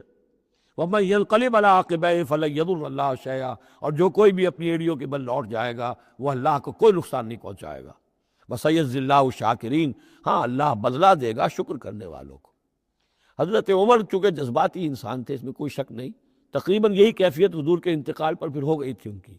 تلوار کھینچ کر بیٹھ گئے تھے، جو کہے گا محمد کا انتقال ہو گیا سر اڑا دوں گا اس کا. وہ تو پھر حضرت ابو بکر آئے، وہ یار غار، ثانی اسلام و غار و بدر و قبر، وہ آئے ہیں. ان کے لیے جو کہ رکاوٹ نہیں تھی. حضرت عمر تو اندر جا نہیں سکتے تھے، حضرت عائشہ کا حجرہ تھا. اب حضرت عائشہ بیٹی ہیں حضرت ابو بکر کی، وہ سیدھے گئے حجرے میں، جا کر چہرے مبارک پر چادر تھی ہٹائی اور آپ کی پیشانی کو بوسہ دیا اور کہا کہ اب دوبارہ موت آپ پر وارد نہیں ہوگی، اب تو حیات جاویدانی آپ کو حاصل ہو چکی. پھر باہر آ کر یہی آیت پڑھی، وما محمد الا رسول قد خلت من قبلہ الرسل افئن مات او قتل انقلبتم علی اعقابکم. حضرت عمر کہتے ہیں مجھے محسوس ہوا جیسے یہ آیت ابھی نازل ہوئی ہے، اتنا اثر ہوا. یہ عظیمت تھی حضرت ابو بکر کی، بہت بلند مقام ہے حضرت ابو بکر کا. وما کان لنفس ان تموت الا باذن اللہ، اور کسی جان کے لیے یہ ممکن ہی نہیں ہے کہ وہ مر سکے، اس پر موت وارد ہو مگر اللہ کے حکم سے. کتاب مؤجلہ، وہ تو لکھی ہوئی شے ہے اجل معین کے ساتھ، ہر ایک کا وقت طے ہے. Death is the best guard, آپ کا باڈی گارڈ جو ہے سب سے بہترین وہ موت ہے. موت کا وقت جب ہے تبھی آئے گی، اس سے پہلے کوئی آپ کے لیے موت لا نہیں سکتا. لہذا سب سے بڑی حفاظت انسان کے لیے خود اس کی موت ہے. وما كان لنفس ان تموت الا باذن اللہ کتابا مؤجلا ومن یرد ثواب الدنیا نؤتہ منہا. جو کوئی دنیا کا اجر و ثواب چاہتا ہے ہم اسے دیتے ہیں. یہ سورہ بقرہ میں بھی ہم پڑھ چکے تھے حج کے ذکر میں. ومن یرد ثواب الآخرۃ نؤتہ منہا، اور جو واقعتاً آخرت کا ثواب چاہتا ہے، بدلہ چاہتا ہے، جزا چاہتا ہے اپنے اعمال کی، ہم اس میں سے اس کو دیں گے. وسنجزی الشاکرین، اور شکر کرنے والوں کو ہم جزا دیں گے. وَكَأَيٍّ مِّن نَّبِيٍّ قَاتَلَ مَعَهُ رِبِّيُّونَ كَثِيرٌ، اور اے مسلمانوں یہ تمہارے ساتھ جو واقعہ پیش آیا ہے وہ پہلا تو نہیں ہے. کتنے ہی نبی ایسے گزرے ہیں کہ ان کے ساتھ ہو کر ربیون، یہ ربی ربائی جو ان کا یہودیوں کے ہاں آج بھی لفظ چلتا ہے، ربانیون، ربائز، ربی، جو اللہ والے ہیں، اللہ کے ماننے اور چاہنے والے، اللہ کے متوالے، اللہ کے دیوانے. کَأَيٍّ مِّن نَّبِيٍّ، کتنے ہی نبی گزرے ہیں، قاتل معه، ان کے ساتھ ہو کر جنگ کیا، ربیون نے، کثیر، اللہ والوں نے، اللہ کے غلاموں نے، اللہ کے عاشقوں نے. فما وہنوا لما اصابہم فی سبیل اللہ، تو اللہ کی راہ میں جو بھی تکلیفیں ان پر آئیں اس میں انہوں نے جی نہیں ہارا. وما ضعفوا، نہ انہوں نے کمزوری دکھائی. وما استکانوا، نہ ہمت ہاری. واللہ یحب الصابرین، اور اللہ تعالیٰ کو ایسے صابروں ہی سے محبت ہے. تو اے مسلمانوں ان کا کردار رکھنا ہو اور دل گرفتہ نہ ہو. وما كان قولهم الا ان قالوا ربنا اغفر لنا ذنوبنا واسرافنا في امرنا، اور ان کا تو ہر مرحلے پر یہی قول ہوتا تھا کہ وہ دعا کرتے تھے اے رب ہمارے بخش دے ہمیں ہمارے گناہ، واسرافنا فی امرنا، اور اگر ہم سے اپنے کسی معاملے میں حد سے تجاوز ہو جائے، جیسے کچھ تجاوز ہو گیا حضور سے کہ آپ نے وہ الفاظ فرما دیے کیف یہدی اللہ قوما خضبوا وجہ نبیہم بالدم، یا جیسے حضرت عمر سے ہو گیا کہ تلوار پھینک کر بیٹھ گئے. تو اللہ جو اسراف ہم سے ہو جائے، اسراف ہے کسی حد سے تجاوز کر جانا، جائز حد تک خرچ کرنا ٹھیک ہے، آپ اس میں آگے بڑھ جاتے ہیں، وہ اسراف ہے. وَإِسْرَافَنَا فِي أَمْرِنَا، بخش دے جو بھی اسراف، جو بھی زیادتی ہم سے ہو گئی. وَثَبِّتْ أَقْدَامَنَا، اور ہمارے قدموں کو جما دے. وَانْصُرْنَا عَلَى الْقَوْمِ الْكَافِرِينَ، اور ہماری مدد فرما کافروں کے مقابلے میں. یہی دعا تھی حضرت طالوت کے ساتھیوں کی، یہی دعا تھی جس پر ختم ہوئی وہ دعا کہ جو سورہ بقرہ کے اختتام پر آئی، فَانْصُرْنَا عَلَى الْكَافِرِينَ. وہی دعا یہاں بھی ہے. فَآتَاهُمُ اللَّهُ ثَوَابَ الدُّنْيَا وَحُسْنَ ثَوَابِ الْآخِرَةِ، تو ان لوگوں کو اللہ تعالیٰ نے عطا فرمایا دنیا کا ثواب بھی، دنیا میں بھی سربلندی دی، فتوحات دی، وحسن ثواب الآخرہ، اور آخرت کے ثواب کا تو بہت ہی عمدہ حصہ ان کے لیے ہے. واللہ یحب المحسنین، اور اللہ تعالیٰ جو ہے ایسے محسنین کو پسند کرتا ہے. یا ایھا الذین آمنوا ان تطیعوا الذین کفروا یردوکم علی اعقابکم، اے اہل ایمان اگر تم ان لوگوں کا کہنا مانو گے جنہوں نے کفر کی روش اختیار کی ہے، وہ تمہیں تمہاری ایڑیوں کے بل واپس لے جائیں گے. فتنقلبوا خاسرین، اور پھر تم بالکل خسارے والے، تباہ اور برباد ہو جانے والے ہو جاؤ گے.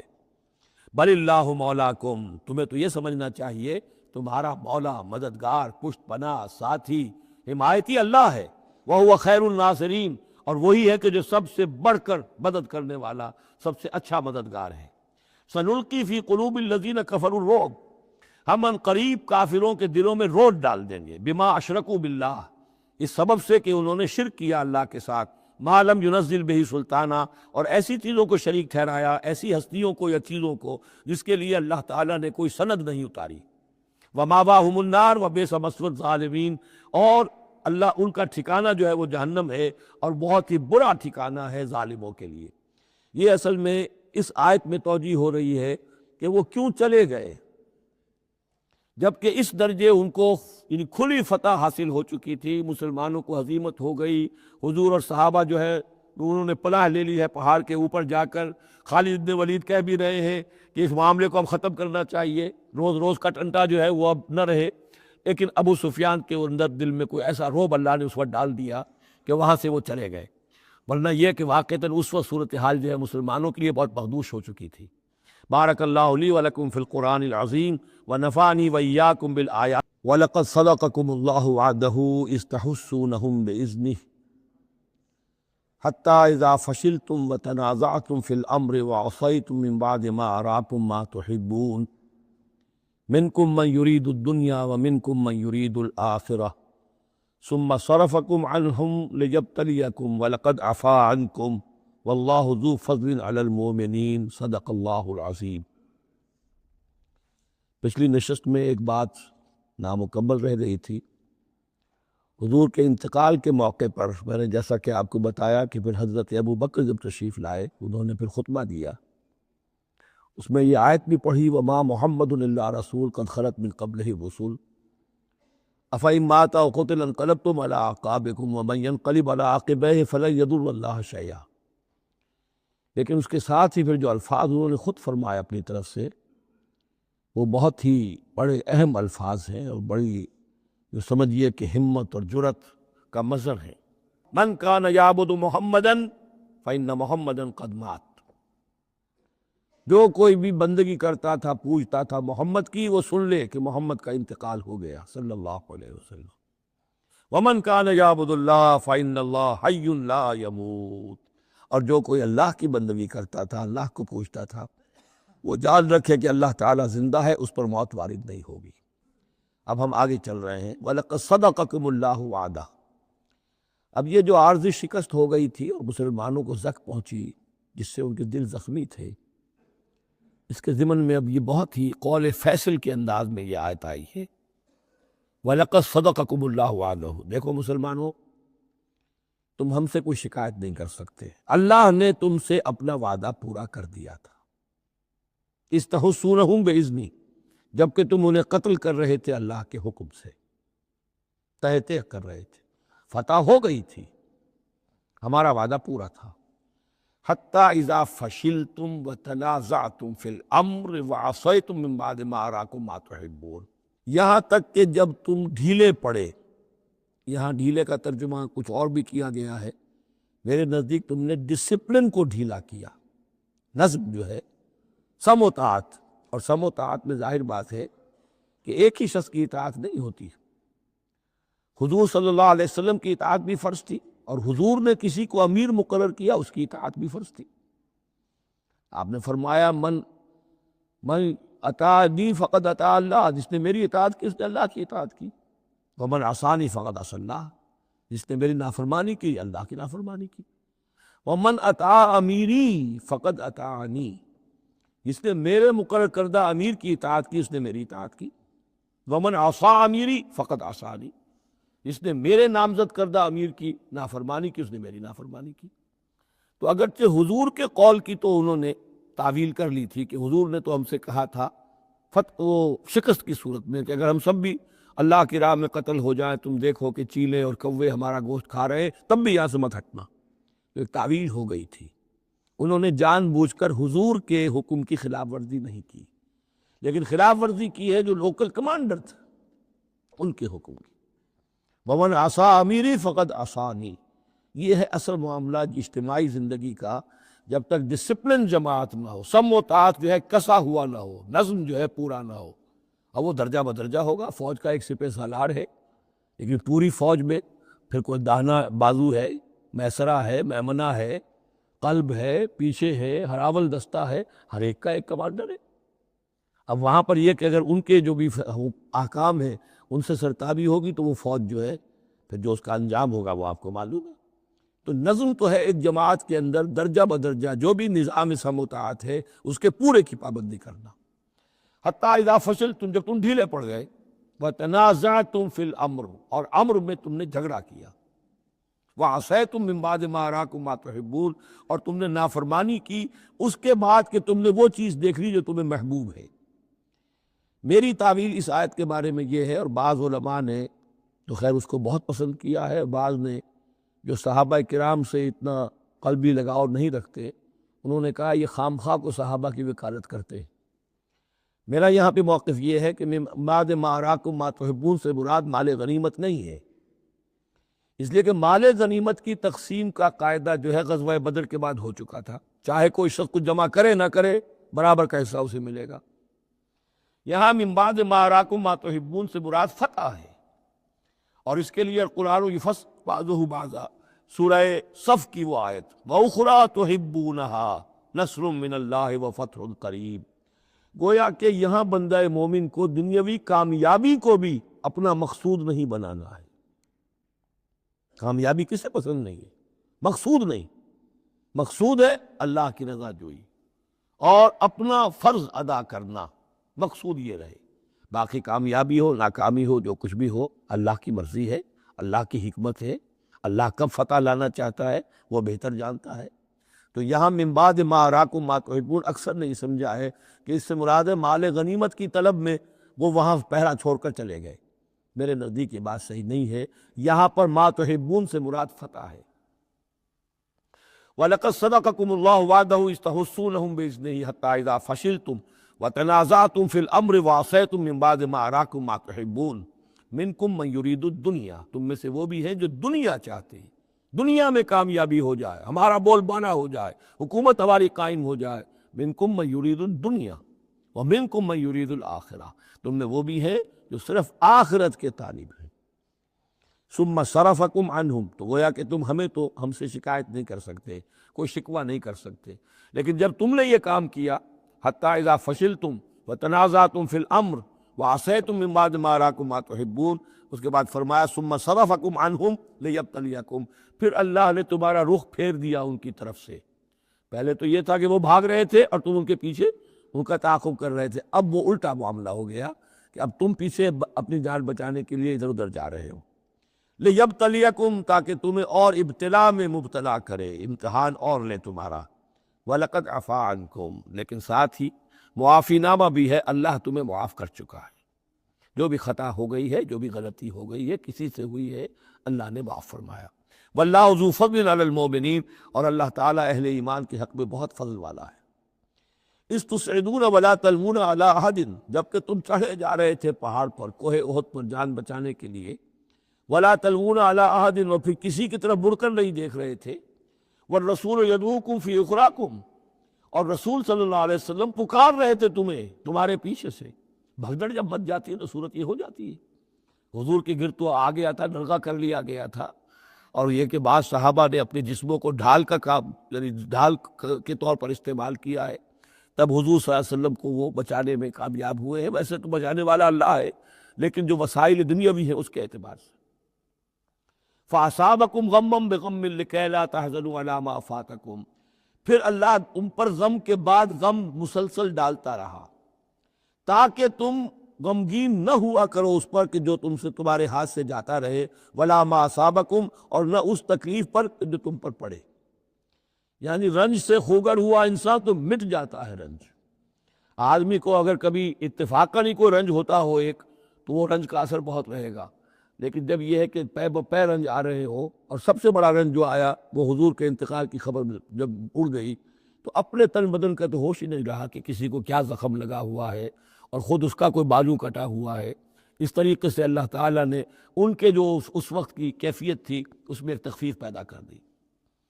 واللہ خبیر بما تعملون، اور اللہ تعالیٰ باخبر ہے اس سے جو تم کر رہے تھے۔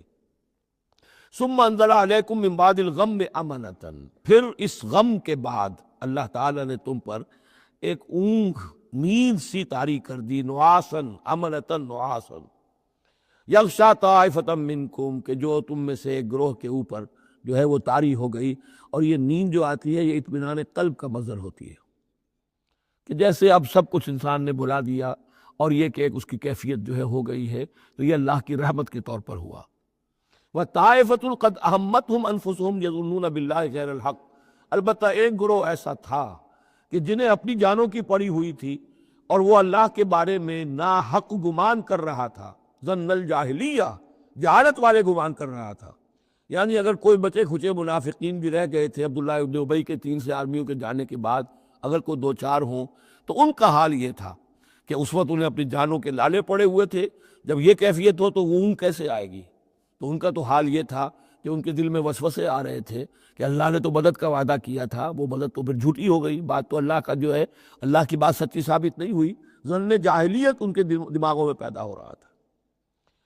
وَطَائِفَةٌ قَدْ أَهَمَّتْهُمْ أَنفُسُهُمْ، انہیں اپنی جانوں کے لالے پڑ گئے، يَظُنُّونَ بِاللَّهِ غَيْرَ الْحَقِّ ظَنَّ الْجَاهِلِيَّةِ، وہ اللہ کے بارے میں گمان کر رہے تھے ناحق، کہ جاہلیت کا ظن تھا۔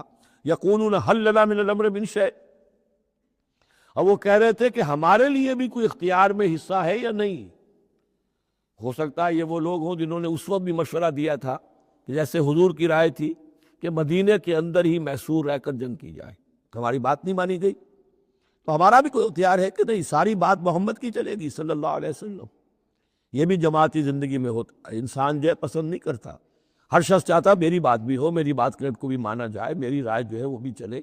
آخر ہم سب اپنے امیر کی رائے ہی مانتے رہے، کیسے ہوگا؟ تو حل لنا من الامر من شیء، کو ہمارے بھی اختیار میں کچھ ہے یا نہیں، ہمارا بھی کوئی اختیار ہے کہ نہیں؟ قل، کہہ دیجئے، ان الامر کلہ للہ، امر اور اختیار تو کل کا کل اللہ کے لیے۔ یخفون فی انفسہم ما لم یبدون لک، اے نبی یہ اپنے دل میں وہ بات چھپا رہے ہیں ما لا یبدون لک، جو آپ پر ظاہر نہیں کر رہے۔ ان کے دل میں کیا ہے اب اللہ کھول کر بتا رہا ہے۔ یقولون لو کان لنا من الامر شیء، یہ کہہ رہے ہیں کہ اگر ہمارا اختیار چلتا، ہماری رائے مانی جاتی، ہمارے مشورے پر عمل ہوتا، ما قتلنا ہا ہونا، تو ہم یہاں قتل نہ ہوتے، یعنی ہمارے اتنے لوگ یہاں پر شہید نہ ہوتے۔ قل، اے نبی ان سے کہیے، لو کنتم فی بیوتکم، اگر تم سب کے سب اپنے گھروں میں ہوتے، لبرز الذین کتب علیہم القتل، تب بھی جن لوگوں کے حق میں اللہ کا فیصلہ ہو چکا تھا کہ وہ قتل ہوں، وہ تو کشا کشا میدان میں پہنچ جاتے، الی مضاجعہم، جو بھی ان کے کھیت رہنے کی جگہیں تھیں اللہ کے علم میں، انہیں وہاں پہنچ جانا تھا۔ یہ تو اللہ تعالیٰ کے فیصلے ہوتے ہیں، تمہاری تدبیر سے اس کا کوئی تعلق نہیں۔ جن کے لیے یہ طے تھا اللہ کے علم میں، اللہ کی مشیت میں، کہ انہیں یہ جو خلعت فاخرہ ہے، شہادت کی پہنانی ہے، وہ آتے، خود بخود پہنچ جاتے، گھروں سے نکل کر آتے کشا کشا۔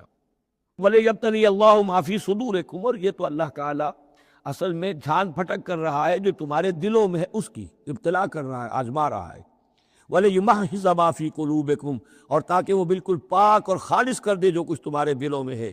وَاللَّهُ عَلِيمٌ بِذَاتِ الصُّدُورِ، اور اللہ تعالیٰ سینوں کے اندر کی مخفی باتوں کو بھی جانتا ہے۔ ان الذین تولوا منکم یوم التقى الجمعان، وہ لوگ کہ جو میدان جنگ سے چلے گئے اس دن جس دن کی دو جمعیتیں ایک دوسرے کے مقابلے میں آئیں۔ یہ تذکرہ ہو رہا ہے کچھ ایسے حضرات کا کہ جو جنگ کی جب شدت ہوئی تو وہ جان بچانے کے لیے جیسے کچھ لوگ کوہ احد پر چڑھے تھے، وہ ذرا اس سے آگے بڑھ کر میدان ہی سے فرار کر گئے۔ ان میں حضرت عثمان رضی اللہ تعالیٰ عنہ کا نام بھی آتا ہے۔ اب وہ کیفیت ایسی اضطراری کیفیت تھی کہ اس میں کسی سے کسی ضعف کا، کمزوری کا اظہار ہو جائے تو وہ بالکل ایک قرین قیاس بات ہے۔ جب حضرت عمر سے اظہار ہو گیا تو اور بہرحال حضرت عثمان رضی اللہ تعالیٰ عنہ کا درجہ تو ان کے بعد ہی ہے، وہ جذبات میں آ کر تلوار چھوڑ کر بیٹھ گئے۔ تو اسی طرح کی بات ہے، ان الذین تولوا منکم یوم التقى الجمعان، بے شک وہ لوگ جو ہٹ گئے میدان سے، فرار کی راہ اختیار کر گئے جس دن کے دو فوجیں آپس میں لڑی۔ انما استزلهم الشیطان بعض ما کسبوا، یہ اصل میں شیطان نے ان کے پاؤں پھسلا دیے تھے ان کے بعض افعال کی وجہ سے۔ کوئی کسی وقت تقصیر ہو گئی ہے، کوئی کوتاہی کسی وقت ہو گئی ہے، وہ ہر ایک سے ہو سکتی ہے، معصوم تو صرف نبی ہوتے ہیں۔ اس کی وجہ سے شیطان کو پھر موقع مل جاتا ہے کہ کسی موقع پر وہ اڑنگا لگا کر اس شخص کو، خواہ وہ کتنا ہی نیک ہو اور کتنا ہی صاحب رتبہ ہو، پھر یہ کہ کہیں کسی جگہ پھسلا دے۔ وَلَقَدْ عَفَا اللَّهُ عَنْهُ، اللہ انہیں معاف کر چکا ہے۔ یہ الفاظ بہت اہم ہیں، اس لیے کہ اہل تشیع نے اس چیز کو بہت اچھالا ہے۔ حضرت عثمان کی جو ہے وہ توہین کرتے ہیں، ان کے اوپر تنقید کرتے ہیں کہ یہ تو بھاگ گئے تھے میدان جنگ سے پیٹھ دکھا کر، اب وہاں یہ بھول جاتے ہیں کہ اللہ تعالیٰ نے تو اعلان کیا ہے ان کی معافی کا، چاہے حضرت عثمان تھے یا اور بھی تھے۔ وَلَقَدْ عَفَا اللَّهُ عَنْهُ، اللہ انہیں معاف کر چکا ہے۔ اب کسی مسلمان کے لیے جائز نہیں ہے کہ ان پر زبان طعن دراز کرے۔ ان اللہ غفور حلیم، یقیناً اللہ تعالیٰ معاف فرمانے والا اور حلم والا ہے، حلیم۔ یا ایھا الذین آمنوا لا تکونوا کالذین کفروا وقالوا لاخوانہم اذا ضربوا فی الارض او کانوا غزا لو کانوا عندنا ما ماتوا وما قتلوا، اہل ایمان تم ان لوگوں کے مانند نہ ہو جاؤ جنہوں نے کفر کیا اور جنہوں نے اپنے بھائیوں کے بارے میں کہا جبکہ وہ تھے زمین میں سفر پر نکلے ہوئے یا کسی جہاد میں شریک تھے، اگر وہاں وہ ان کا انتقال ہو گیا، لو کانوا عندنا ما ماتوا وما قتلوا، کہ اگر ہمارے پاس ہوتے تو نہ مرتے نہ قتل ہوتے۔ ہر شخص کی موت کا وقت تو معین ہے، تمہارے جیب میں، تمہاری گود میں بیٹھے ہوئے ہوں تب بھی موت آ جائے گی، چاہے وہ کہیں بڑے ہی مضبوط پہروں والے قلعوں میں ہو، موت تو وہاں بھی پہنچ جائے گی۔ تو تم ان لوگوں کی طرح کی باتیں نہ کرو، یہ تو کافروں کی طرز کی باتیں ہیں۔ اگر ہمارے پاس ہوتے، اگر جنگ میں نہ جاتے تو بچ جاتے، یوں ہو جاتا تو یوں ہو جاتا، یہ ساری باتیں در حقیقت جیسے ایک حدیث میں آتا ہے، حضور نے فرمایا ان کلمۃ لو تفتح عمل الشیطان، یہ لو کاش یوں ہو جاتا، کاش ایسے ہو جاتا تو یوں ہو جاتا، یہاں سے اس کلمے ہی سے شیطان کا عمل شروع ہو جاتا۔ جو ہوا اس لیے ہوا کہ اللہ کو اس کا ہونا منظور تھا، اس کی حکمتیں اسے معلوم، آپ اس کی حکمت کا احاطہ نہیں کر سکتے۔ یا ایھا الذین آمنوا لا تکونوا کالذین کفروا وقالوا لاخوانہم اذا ضربوا فی الارض او کانوا غزا لو کانوا عندنا ما ماتوا وما قتلوا لیجعل اللہ ذلک حسرۃ فی قلوبہم، یہ تو اللہ تعالیٰ ان کے دلوں میں حسرت کی آگ جلا دیتا ہے، یہ بھی گویا کہ ان کے کفر کی سزا ہے۔ واللہ یحیی و یمیت، اور دیکھو اللہ زندہ رکھتا ہے اور وہی موت وارد کرتا ہے۔ واللہ بما تعملون بصیر، اور جو کچھ تم کر رہے ہو اللہ اسے دیکھ رہا ہے۔ وَلَئِن قُتِلْتُمْ فِي سَبِيلِ اللَّهِ، اگر تم اللہ کی راہ میں قتل ہو جاؤ، او متم، یا تمہارا ویسے ہی انتقال ہو جائے، موت آ جائے، او متم لَمَغْفِرَةٌ مِّنَ اللَّهِ وَرَحْمَةٌ خَيْرٌ مِّمَّا يَجْمَعُونَ، تو چاہے اللہ کی راہ میں قتل ہو جاؤ یا ویسے موت آ جائے، اللہ تعالیٰ کی طرف سے جو مغفرت تمہیں ملے گی وہ اور رحمت ملے گی، وہ کہیں بہتر ہے ان چیزوں سے جو تم جمع کر رہے ہو۔ اور 10 سال جی لیتے تو کیا کر لیتے، اور کچھ جمع کر لیتے۔ اللہ تعالیٰ نے شہادت کی موت دے دی، اس سے بڑی اور تمہارے لیے شہادت کون سی ہوگی۔ وَلَئِن مُتُّمْ أَوْ قُتِلْتُمْ لَإِلَى اللَّهِ تُحْشَرُونَ، اور چاہے تمہیں بستروں پر موت آئے، چارپائیوں پر جان نکلے، اور چاہے تم قتل ہو، ہر حال میں تمہیں بہرحال اللہ کی جناب میں جمع کر دیا جائے گا، گھیراؤ کر کے تمہارا وہاں لے جایا جائے گا، آخری منزل تو وہی ہے۔ فرق کیا ہے کہ بستر پر پڑے ہوئے دم توڑ رہے ہیں، یا یہ کہ میدان جنگ کے اندر شہید ہو گئے۔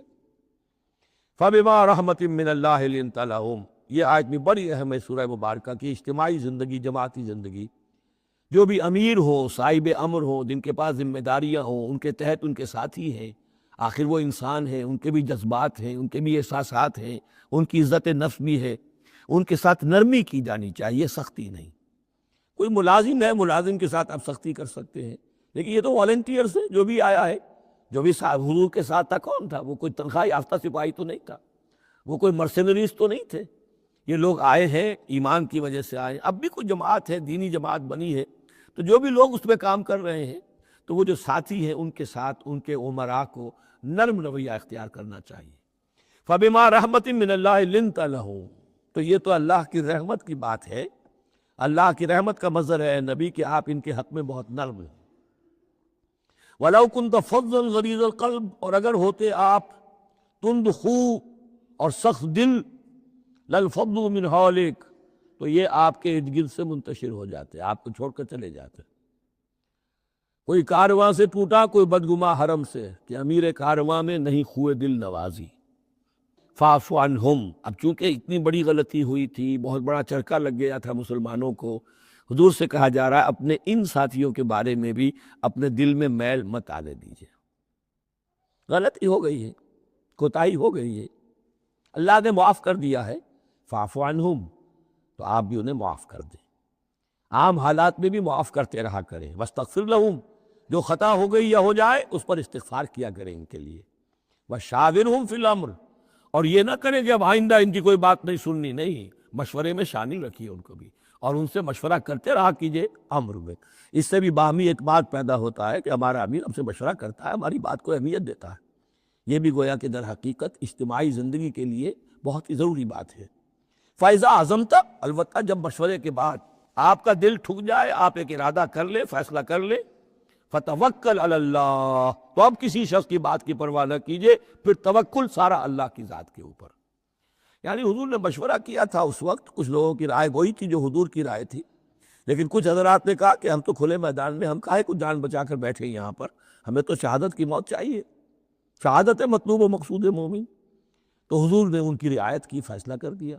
اب جو فیصلہ حضور کا ہے، اب اس پر توکل، اس لیے کہ اس کے فوراً بعد جب حضور حضرت عائشہ کی حجرے سے برآمد ہوئے ہیں تو خلاف معمول آپ نے زرق پہنی ہوئی تھی، ہتھیار لگائے ہوئے تھے۔ اس سے اندازہ ہو گیا کہ معاملہ کوئی سخت ہے جو آنے والا ہے۔ تو پھر ان لوگوں نے کہا حضور ہم اپنی رائے واپس لیتے ہیں، جو آپ کی رائے اس پر عمل کر لیں۔ یہ اس کا معاملہ ہے، جب ایک فیصلہ ہو جائے تو یہ نہیں کہ اب دل میں یقین ہو جائے آدمی، ابھی ادھر ابھی ادھر، نہیں، پھر اس کے اوپر جم جائے۔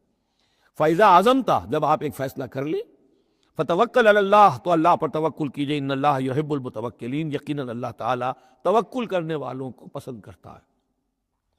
ان ینصرکم اللہ فلا غالب لکم، اے مسلمانوں دیکھو، اگر اللہ تمہاری مدد کرے گا کوئی تم پر غالب نہیں آ سکتا۔ وَإِن یخذلکم، اور اگر اللہ تمہاری مدد چھوڑ دے، دستکش ہو جائے، فمن ذا الذی ینصرکم من بعدہ، تو کون ہے وہ جو تمہاری مدد کرے گا اس کے بعد۔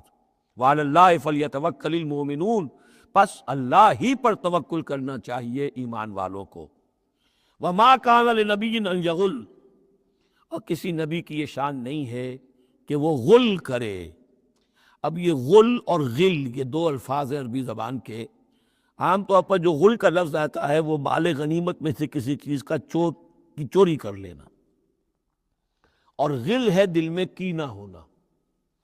تو ایک خیال تو یہ ہے، اور یہ روایات ہیں کہ حضور پر کچھ منافقوں نے الزام لگایا تھا کہ مال غنیمت میں آپ نے کوئی خیانت کی ہے، معاذ اللہ ثم معاذ اللہ۔ تو اس کا جواب دیا جا رہا ہے کسی نبی کی یہ شان نہیں ہے کہ وہ کوئی چوری کرے، کوئی چیز چھپائے۔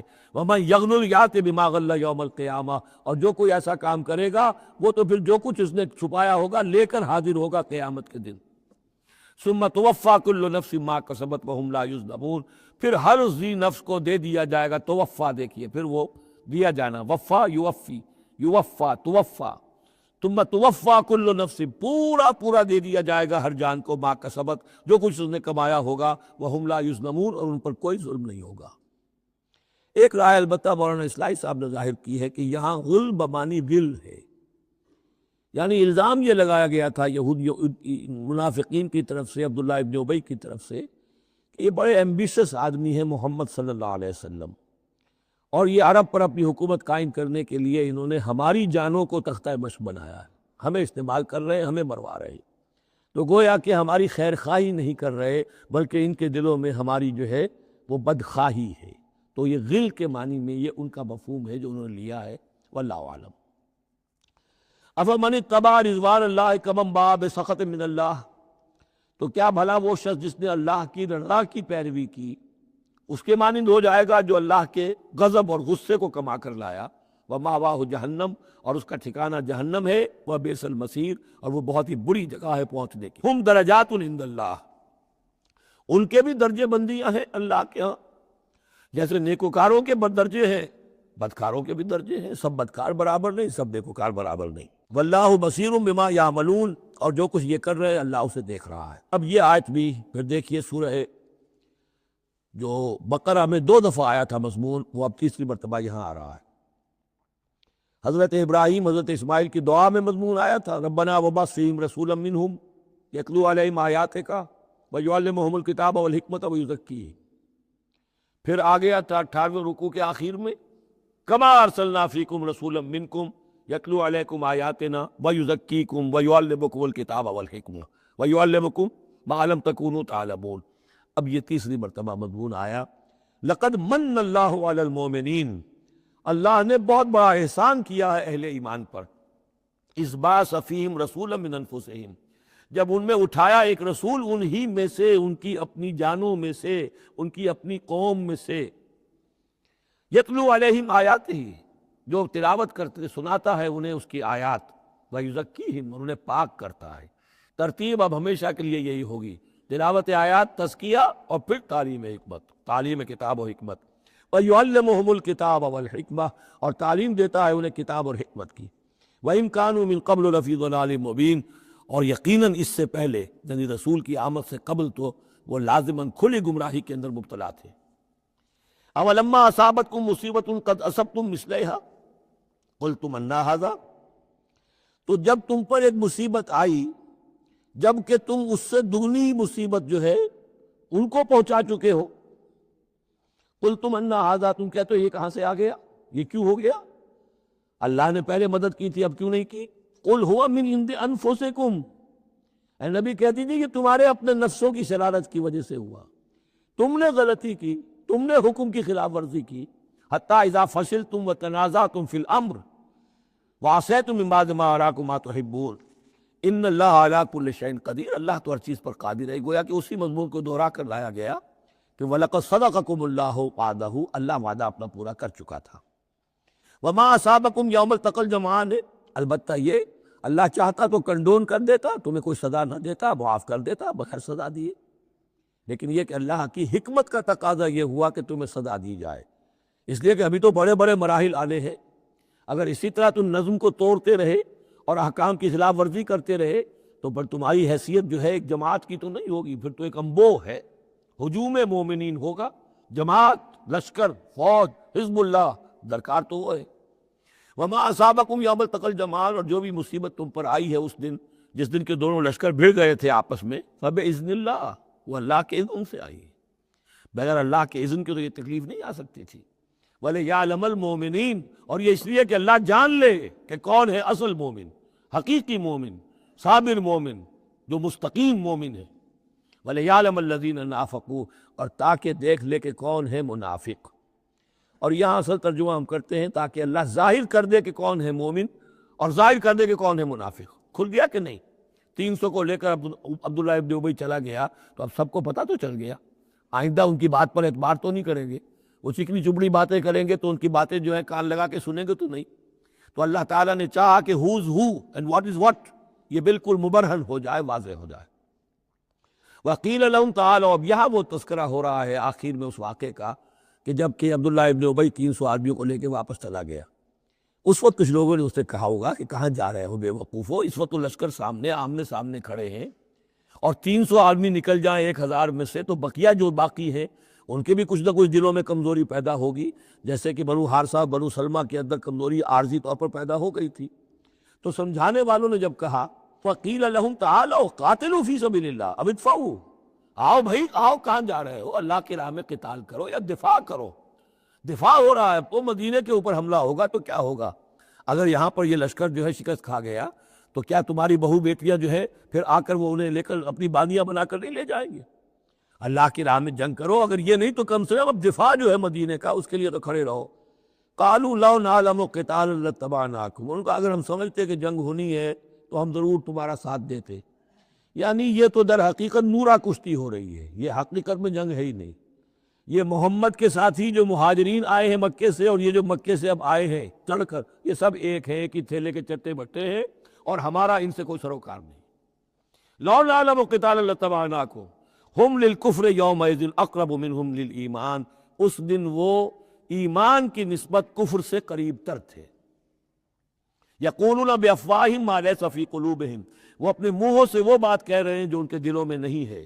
واللہ عالم بما یکتمون، اور جو کچھ وہ چھپا رہے ہیں وہ اللہ کے علم میں ہے۔ الذین قالوا لاخوانہم وقعدوا لو اطاعونا ما قتلوا، یہ وہ لوگ ہیں کہ جنہوں نے کہا، ان کے جو بھائی جو وہاں پر ابو سلمان صادق الایمان تھے جو وہاں شہید ہو گئے، تو جو لوگ بیٹھے رہے تھے انہوں نے کہا لو اطاعونا ما قتلوا، اگر وہ بھی ہمارے ساتھ آ گئے ہوتے، ساتھ ہمارے چلے آتے، 300 ہم آئے تھے، وہ اور بھی آ جاتے تو قتل نہ ہوتے۔ قل فادرؤوا ان انفسکم الموت ان کنتم صادقین، تو اے نبی ان سے کہیے اچھا اگر سچے ہو تو اپنی جانوں سے موت کو ہٹا کر دکھاؤ۔ کیا موت سے بچے رہو گے؟ کیا موت یہاں گھروں میں نہیں آئے گی؟ وَلَا تَحْسَبَنَّ الَّذِينَ قُتِلُوا فِي سَبِيلِ اللَّهِ أَمْوَاتًا، اب وہ پھر آیت آ گئی 19ویں رکوع کی، وَلَا تَقُولُوا لِمَنْ يُقْتَلُ فِي سَبِيلِ اللَّهِ أَمْوَاتًا بَلْ أَحْيَاءٌ وَلَٰكِن لَا تَشْعُرُونَ، سورہ بقرہ اس کے 19ویں رکوع کی آیت ہے۔ اور یہاں وَلَا تَحْسَبَنَّ الَّذِينَ قُتِلُوا فِي سَبِيلِ اللَّهِ أَمْوَاتًا، ہرگز نہ سمجھنا ان لوگوں کو جو اللہ کی راہ میں قتل ہو جائیں کہ وہ مردہ ہیں، بل احیاء، بلکہ وہ تو زندہ ہیں، عند ربہم یرزقون، اپنے رب کے پاس انہیں رزق مل رہا ہے، رزق پا رہے ہیں۔ فرحین بما آتاہم اللہ من فضلہ، وہ تو خوشیاں منا رہے ہیں، شادیانے بجا رہے ہیں جو کچھ اللہ نے ان اپنے فضل سے ان کو عطا کیا ہے۔ وَيَسْتَبْشِرُونَ بِالَّذِينَ لَمْ يَلْحَقُوا بِهِم مِّن خَلْفِهِمْ، اور ابھی وہ خوش وقت ہو رہے ہیں، خوشخبریاں حاصل کر رہے ہیں کہ ہمارے اور بھائی بھی جو پیچھے رہ گئے، ابھی شہادت کی خلت انہیں نہیں ملی، وہ بھی آئیں، اور جو ہمیں اللہ تعالیٰ نے ناز و نعم کے اندر اس وقت رکھا ہوا ہے اس سے وہ بھی شاد کام ہو جو ان کے پیچھے ہیں۔ اللہ خوف علیہم ولا هم یحزنون، کہ ان پر کوئی نہ خوف ہوگا اور نہ وہ کسی حزن سے دوچار ہوں گے۔ یستبشرون بنعمت من اللہ وفضل، اور وہ تو خوشیاں منا رہے ہیں اللہ تعالیٰ کی نعمت کی وجہ سے اور اس کے فضل کی بنا پر، وَأَنَّ اللَّهَ لَا يُضِيعُ أَجْرَ الْمُؤْمِنِينَ، اور یہ اس بات پر کہ اللہ تعالیٰ اہل ایمان کے اجر کو ضائع نہیں کرتا۔ الَّذِينَ اسْتَجَابُوا لِلَّهِ وَالرَّسُولِ مِن بَعْدِ مَا أَصَابَهُمُ الْقَرْحُ، اب یہاں اصل میں جو آیات آ رہی ہیں اس کے بارے میں دو قسم کی روایات ہیں تاریخ کی۔ ایک تو پختہ واقعہ یہ ہے کہ حضور صلی اللہ علیہ وسلم نے جب یہ پتہ چل گیا کفار چلے گئے، اب جو بھی کچھ ضروری کام تھے وہ کیے، جو بھی شہداء سے دفنایا، پھر اچانک آپ کو خیال آیا کہ یہ کفار چلے گئے ہیں، لیکن ہو سکتا ہے انہیں اپنی غلطی کا احساس ہو کہ مسلمان جو ہیں اس وقت تو یوں سمجھیے کہ وہ بالکل اس حالت میں تھے کہ ہم ختم کر سکتے تھے کہ دوبارہ نہ آ جائے، سیکنڈ تھاٹ نہ ہو۔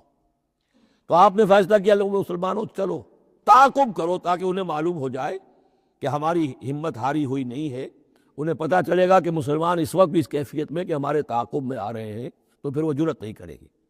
تو اس وقت اہل ایمان جو تھے انہوں نے اس کے باوجود کہ جسم جو ہے زخموں سے چور چور تھے، اتنا بڑا صدمہ پہنچا تھا، پھر وہ تیار ہو گئے، اور حضور 8 میل تک حمراء الاسد تک چل کر آئے مدینے سے باہر، اور وہاں جو ہے ابو سفیان کو وہ خیال فی الواقع آ چکا تھا، اور وہ لوٹنے کی فکر کر رہا تھا۔ ایک تاجر ادھر سے آ رہا تھا، اس نے کہا تھا جا کے مسلمانوں سے بتا دو کہ میں بہت بڑا لشکر لے کر آ رہا ہوں فوراً، تو آ کر انہوں نے کہا بھی، لیکن اس کے بعد انہوں نے کہا کہ جو بھی ہو سو ہو، جو اللہ کا حکم ہے اس کے رسول کا حکم ہے، ہم تو کمر کس کے آ گئے ہیں۔ اسی طرح کا واقعہ بیان ہوتا ہے کہ ابو سفیان جاتے ہوئے یہ کہہ گیا تھا کہ اب اگلے سال دوبارہ ملاقات ہوگی بدر میں، یعنی 1 سال پہلے بدر میں جنگ ہوئی تھی، اب 1 سال کے بعد جو ہے یہ احد میں ہم آ گئے مدینے پر حملہ آور ہو کر، اب ہمارے تمہارے درمیان تیسرا مقابلہ بدر میں ہوگا اگلے سال، وہ بدر صغریٰ کہلاتا ہے۔ تو حضور اس کے لیے نکلے، گئے بدر تک، ادھر سے ہی ابو سفیان اپنا پورا لشکر لے کر آئے، اور اس مرتبہ پھر وہی کیا کہ کچھ لوگوں کے ذریعے سے ہراسمنٹ پیدا کی، خوف پیدا کیا، کہ لوگوں کیا کر رہے ہو بے وقوفو، وہ قریش تو بہت بڑا لشکر لے کر آ رہے ہیں، بہت بڑا لشکر لے کر آ رہے ہیں۔ تو اس کے جواب میں مسلمانوں نے وہ صبر والے کلمات کہے جو آ رہے ہیں۔ تو یہ دونوں یہ الفاظ جو ہیں، یہ آیات دونوں پر منطبق ہو سکتی ہیں۔ الذین استجابوا للہ والرسول من بعد ما اصابہم القرح، جن لوگوں نے لبیک کہی اللہ کی پکار پر اور رسول کی پکار پر، اس کے بعد کہ انہیں چرکے لگ چکے تھے، زخم، ان کے جسم زخمی تھے۔ للذین احسنوا منہم واتقوا اجر عظیم، یقیناً ایسے محسنین اور متقین کے لیے بہت بڑا اجر ہے۔ الذین قال لهم الناس ان الناس قد جمعوا لكم، جنہیں آ کر خبردار کیا تھا اور جن کو خوف دلایا تھا لوگوں نے کہ دیکھو لوگ بڑی جمع ہو گئے ہیں، بڑی قوت، بڑی جمعیت آ رہی ہے، فخشوہم، ان سے ڈرو، فزادہم ایمانا، اس سے ان کے ایمان میں اور اضافہ ہو گیا۔ وقالوا حسبنا اللہ ونعم الوکیل، اور انہوں نے کہا اللہ ہمارے لیے کافی ہے اور اس کا سہارا سب سے اچھا سہارا ہے۔ فانقلبوا بنعمت من اللہ، ابو سفیان کو جب پتا چلا کہ محمد تو ہمارے تعاقب میں آ رہے ہیں تو انہیں عافیت اسی میں سمجھی کہ وہ پھر سیدھا مکہ کی طرف رخ کر لیا۔ اور یہی معاملہ ہوا ہے کہ بدر صغریٰ جو دوسری مرتبہ وہ بدر میں آنے کا، جب اس نے سنا کہ محمد رسول اللہ تو اپنے پورے ساتھیوں کے ساتھ آ گئے ہیں، تو کوئی کرنی کترا کر اور طرح دے کر نکل گیا، مقابلے میں نہیں آیا۔ فانقلبوا بنعمت من اللہ، تو وہ لوٹ آئے اللہ تعالیٰ کے انعام سے، نعمت سے، وفضل، اور اس کے فضل سے، لم یمسسہم سوء، کوئی برائی ان کو مس نہ کر سکی، کوئی تکلیف نہیں پہنچی، آزمائش تھی وہ اللہ نے کر لی۔ واتبعوا رضوان اللہ، انہوں نے تو اللہ کی رضا کی پیروی کی۔ واللہ ذو فضل عظیم، اور یقیناً اللہ تعالیٰ بڑے فضل کا مالک ہے۔ انما ذالکم الشیطان یخوف اولیاء، اے مسلمانوں یہ شیطان ہے جو تمہیں ڈراتا ہے اپنے ساتھیوں سے۔ وہ چاہتا ہے کہ اس کے جو ساتھی کفار ہیں، حزب الشیطان ہے، وہ اس کا خوف تمہارے اوپر قائم کر دے۔ اور ایک معنی اس کے یہ بھی لیے گئے ہیں کہ شیطان کی اس تخویف کا اثر انہی پر ہوتا ہے جو اس کے ولی ہوتے ہیں۔ جو اولیاء اللہ ہے ان پر شیطان کی طرف سے اس قسم کی وسوسہ اندازی کا اثر نہیں ہوتا۔ ذالکم الشیطان یخوف اولیاءہ، وہ ڈراتا ہے تمہیں اپنے دوستوں سے، یا ڈراتا ہے اپنے دوستوں کو جو شیطان کے ساتھ رشتہ رکھتے ہیں، جو اس کی باتیں سنتے ہیں، انہی پر اثر ہوتا ہے شیطان کی طرف سے اس قسم کی وسوسہ اندازیوں کا۔ فلا تخافوہم، تو تم ان سے مت ڈرو، وخافونی، مجھ سے ڈرو، ان کنتم مؤمنین، اگر تم مومن صادق ہو۔ ولا یحزنک الذین یسارعون فی الکفر، اور اے نبی یہ لوگ جو کفر کے معاملے میں اس قدر سرگرمی دکھا رہے ہیں، بھاگ دوڑ کر رہے ہیں، وفد جا رہے ہیں ادھر سے ادھر، یہودیوں کے وفد جا رہے ہیں مکے کہ آؤ چڑھائی کرو، ہم اندر سے تمہاری مدد کریں گے۔ اب یہ جو یوں سمجھیے جسے آج کل آپ کہتے ہیں کہ بڑی ڈپلومیٹک ایکٹیویٹی ہو رہی ہے اس وقت، ادھر ادھر جو پھر رہے ہیں، تو اے نبی اس سے آپ کوئی رنجیدہ نہ ہو، کچھ نہیں ہوگا۔ یہ سارا جو ہے وہ سیلاب کے اوپر کا جیسے جھاگ ہوتا ہے، اس کے سوا کچھ نہیں۔ ولا یحزنک الذین یسارعون فی الکفر، جو لوگ یہ چلت پھرت دکھا رہے ہیں کفر کے لیے، اے نبی اس سے آپ رنجیدہ نہ ہو۔ انہم لن یضروا اللہ شیئا، وہ ہرگز اللہ کو کوئی نقصان نہیں پہنچا سکیں گے۔ یرید اللہ اللہ یجعل لہم حظا فی الآخرہ، یہ تو اللہ کے اس فیصلے کا ظہور ہے کہ اللہ نہیں چاہتا کہ ان کا کوئی حصہ آخرت میں ہو۔ وَلَهُمْ عَذَابٌ عَظِيمٌ، اور ان کے لیے تو بڑا عذاب ہے۔ إِنَّ الَّذِينَ اشْتَرَوُا الْكُفْرَ بِالْإِيمَانِ لَن يَضُرُّوا اللَّهَ شَيْئًا، یقیناً جنہوں نے ایمان ہاتھ سے دے کر کفر خرید لیا، وہ اللہ کو کوئی نقصان نہیں پہنچا سکتے۔ وَلَهُمْ عَذَابٌ أَلِيمٌ، ان کے لیے دردناک عذاب ہے۔ وَلَا يَحْسَبَنَّ الَّذِينَ كَفَرُوا أَنَّمَا نُمْلِي لَهُمْ خَيْرٌ لِأَنفُسِهِمْ، اور نہ سمجھے یہ کافر کہ ہم جو انہیں مہلت دے رہے ہیں تو یہ ان کے لیے اچھائی کر رہے ہیں، اچھائی نہیں ہے۔ کفر کو مہلت ملتی ہے تاکہ اور بڑھ جائے، ثم ازدادوا کفرا، کفر میں اور بڑھ جائے، تاکہ وہ اور برے سے برے عذاب کے اپنے آپ کو مستعد بنا لے۔ اللہ ڈھیل دیتا ہے، لیکن یہ نہ سمجھے وہ کہ یہ ڈھیل ان کے حق میں اچھی ہے۔ ولا يحسبن الذين كفروا انما نملي لهم خير لانفسهم انما نملي لهم ليزدادوا اثما، یہ ہم ان کی رسی دراز کرتے ہیں، ڈھیل دیتے ہیں تاکہ اور گناہ کما لیں۔ وَلَهُمْ عَذَابٌ مُهِينٌ، اور پھر ان کے لیے اہانت آمیز عذاب ہو۔ ما كان الله ليذر المؤمنين، یہ آیت پھر بہت اہم آ گئی ہے کہ اللہ تعالیٰ کی طرف سے یہ آزمائشیں کیوں آتی ہیں، اپنے نیک بندوں کو، اپنے صالح بندوں کو ان تکلیفات میں کیوں ڈالتا ہے، حالانکہ وہ تو قادر مطلق ہے، آنے واحد میں جو چاہے کر دے۔ ما كان الله ليذر المؤمنين على ما انتم عليه، دیکھو اللہ کے لیے یہ بات اللہ کی حکمت کے مطابق نہیں ہے کہ وہ تمہیں چھوڑے رکھے اسی حال میں جس میں تم ہو، یعنی تمہارے اندر کمزور اور پختہ ایمان والے ابھی گڑبڑ ہیں، اس سے آگے بڑھ کر ابھی منافق اور مومن بھی گڑبڑ ہے۔ یہ گڑبڑ جو کہ ابھی یہ تمہاری ہے، یہ آگے چل کر اگر اس کو پاک نہ کر دیا جائے، اس کے اندر سے یہ تمام ناپاک عناصر نکال نہ دیے جائیں، تو آگے کے جو اور مشکل کٹھن مقامات آ رہے ہیں، آگے تمہیں سلطنت روما سے ٹکرانا ہے، تمہیں سلطنت کسریٰ سے ٹکرانا ہے۔ ابھی تو یہ چھوٹی موٹی چیزیں جو ہو رہی ہیں اندرون ملک عرب، تو تمہارے لیے یہ ضروری ہے کہ پرج ہوتی رہے، اور وہ پرج ہوتی ہے انہی آزمائشوں کے ذریعے سے۔ ما کان اللہ لیذر المؤمنین علی ما انتم علیہ، یہ اللہ کا طریقہ نہیں ہے، سنت نہیں ہے کہ وہ تمہیں چھوڑے رکھے اہل ایمان اسی حالت میں جس پر تم ہو، حتی یمیز الخبیث من الطیب، جب تک کہ خبیث علیحدہ نہ ہو جائے طیب سے، کھل جائے۔ یہ خبثاء ہے، یہ منافقین ہیں، یہ وہ لوگ ہیں، یہ ففتھ کالمسٹ ہیں، بات واضح ہو جائے، اور صرف صادق الایمان لوگ وہ بالکل نکل کر علیحدہ ہو جائے۔ وما کان اللہ لیطلعکم علی الغیب، اور اسی طریقے سے اللہ تعالیٰ کی یہ بھی طریقہ نہیں ہے کہ غیب کی خبریں تمہیں دے، لیکن اللہ یجتبی من رسلہ من یشاء، ہاں یہ معاملہ اللہ تعالیٰ نے کہ غیب کے حالات کی اطلاع دینا یہ اپنے رسولوں کے لیے رکھا ہوا ہے، جس کو وہ چن لیتا ہے رسولوں میں سے وہ غیب کے حالات بھی بتاتا ہے۔ وہ غیب ان کو از خود معلوم نہیں ہوتا، اللہ کے بتانے سے معلوم ہوتا ہے۔ یعنی یہ کہ ان آزمائشوں میں کیا حکمتیں ہیں، کیا اس میں تمہارے لیے خیر آ رہا ہے، ہر چیز ہر ایک کو نہیں پڑھائی جائے گی بچوں کی طرح، البتہ یہ کہ یہ چیزیں ہم رسولوں کو بتا دیتے ہیں۔ فآمنوا باللہ ورسولہ، تمہارے لیے طریقہ صحیح کیا ہے؟ ایمان پختہ رکھو اللہ پر اور اس کے رسولوں پر۔ وَإِن تُؤْمِنُوا وَتَتَّقُوا فَلَكُمْ أَجْرٌ عَظِيمٌ، اور اگر تم یہ دو شرطیں پوری کر دو گے، ایمان میں ثابت قدم رہو گے، تقویٰ پر کاربند رہو گے، تو تمہارے لیے بہت بڑا اجر ہے۔ وَلَا يَحْسَبَنَّ الَّذِينَ يَبْخَلُونَ بِمَا آتَاهُمُ اللَّهُ مِنْ فَضْلِهِ هُوَ خَيْرًا لَهُمْ، اسی طرح نہ سمجھے وہ لوگ کہ جو بخل کر رہے ہیں اس مال کے ساتھ جو اللہ نے انہیں دیا ہے اپنے فضل میں سے، کہ یہ ان کے لیے خیر ہے۔ ظاہر بات ہے جب جنگ احد کے لیے تیاری ہو رہی ہوگی، حضور نے کہا ہوگا کہ لاؤ بھائی لوگ اب کچھ پیسے دیں، کچھ مال و اسباب جمع کریں تاکہ اسباب جنگ جو ہے وہ فراہم کیے جائیں۔ اب جو ان میں سے غنی تھے، ان میں سے جن لوگوں نے بخل کیا، اب ان پر اشارہ ہو رہا ہے کہ انہوں نے بخل کر کے بچا لیا، وہ یہ نہ سمجھے کہ وہ یہ کوئی اچھا کام کیا ہے۔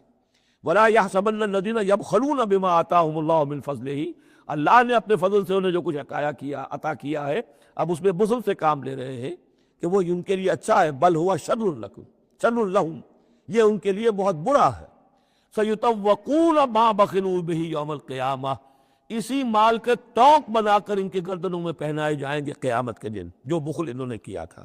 وَلِلَّهِ مِيرَاثُ السَّمَاوَاتِ وَالْأَرْضِ، اور آسمانوں اور زمین کی وراثت بالآخر اللہ ہی کے لیے ہے۔ آج یہ تمہارے پاس ہے، یہ میرے پاس ہے، بالآخر سب کچھ اللہ کے لیے رہ جائے گا، ہم نہیں ہوں گے، ہمارے بعد کسی اور کا، پھر کسی اور کا، اور پھر یہ سارا مال و اسباب ہاتھ بدلتے ہوئے بالآخر میراث تو اللہ کی ہے۔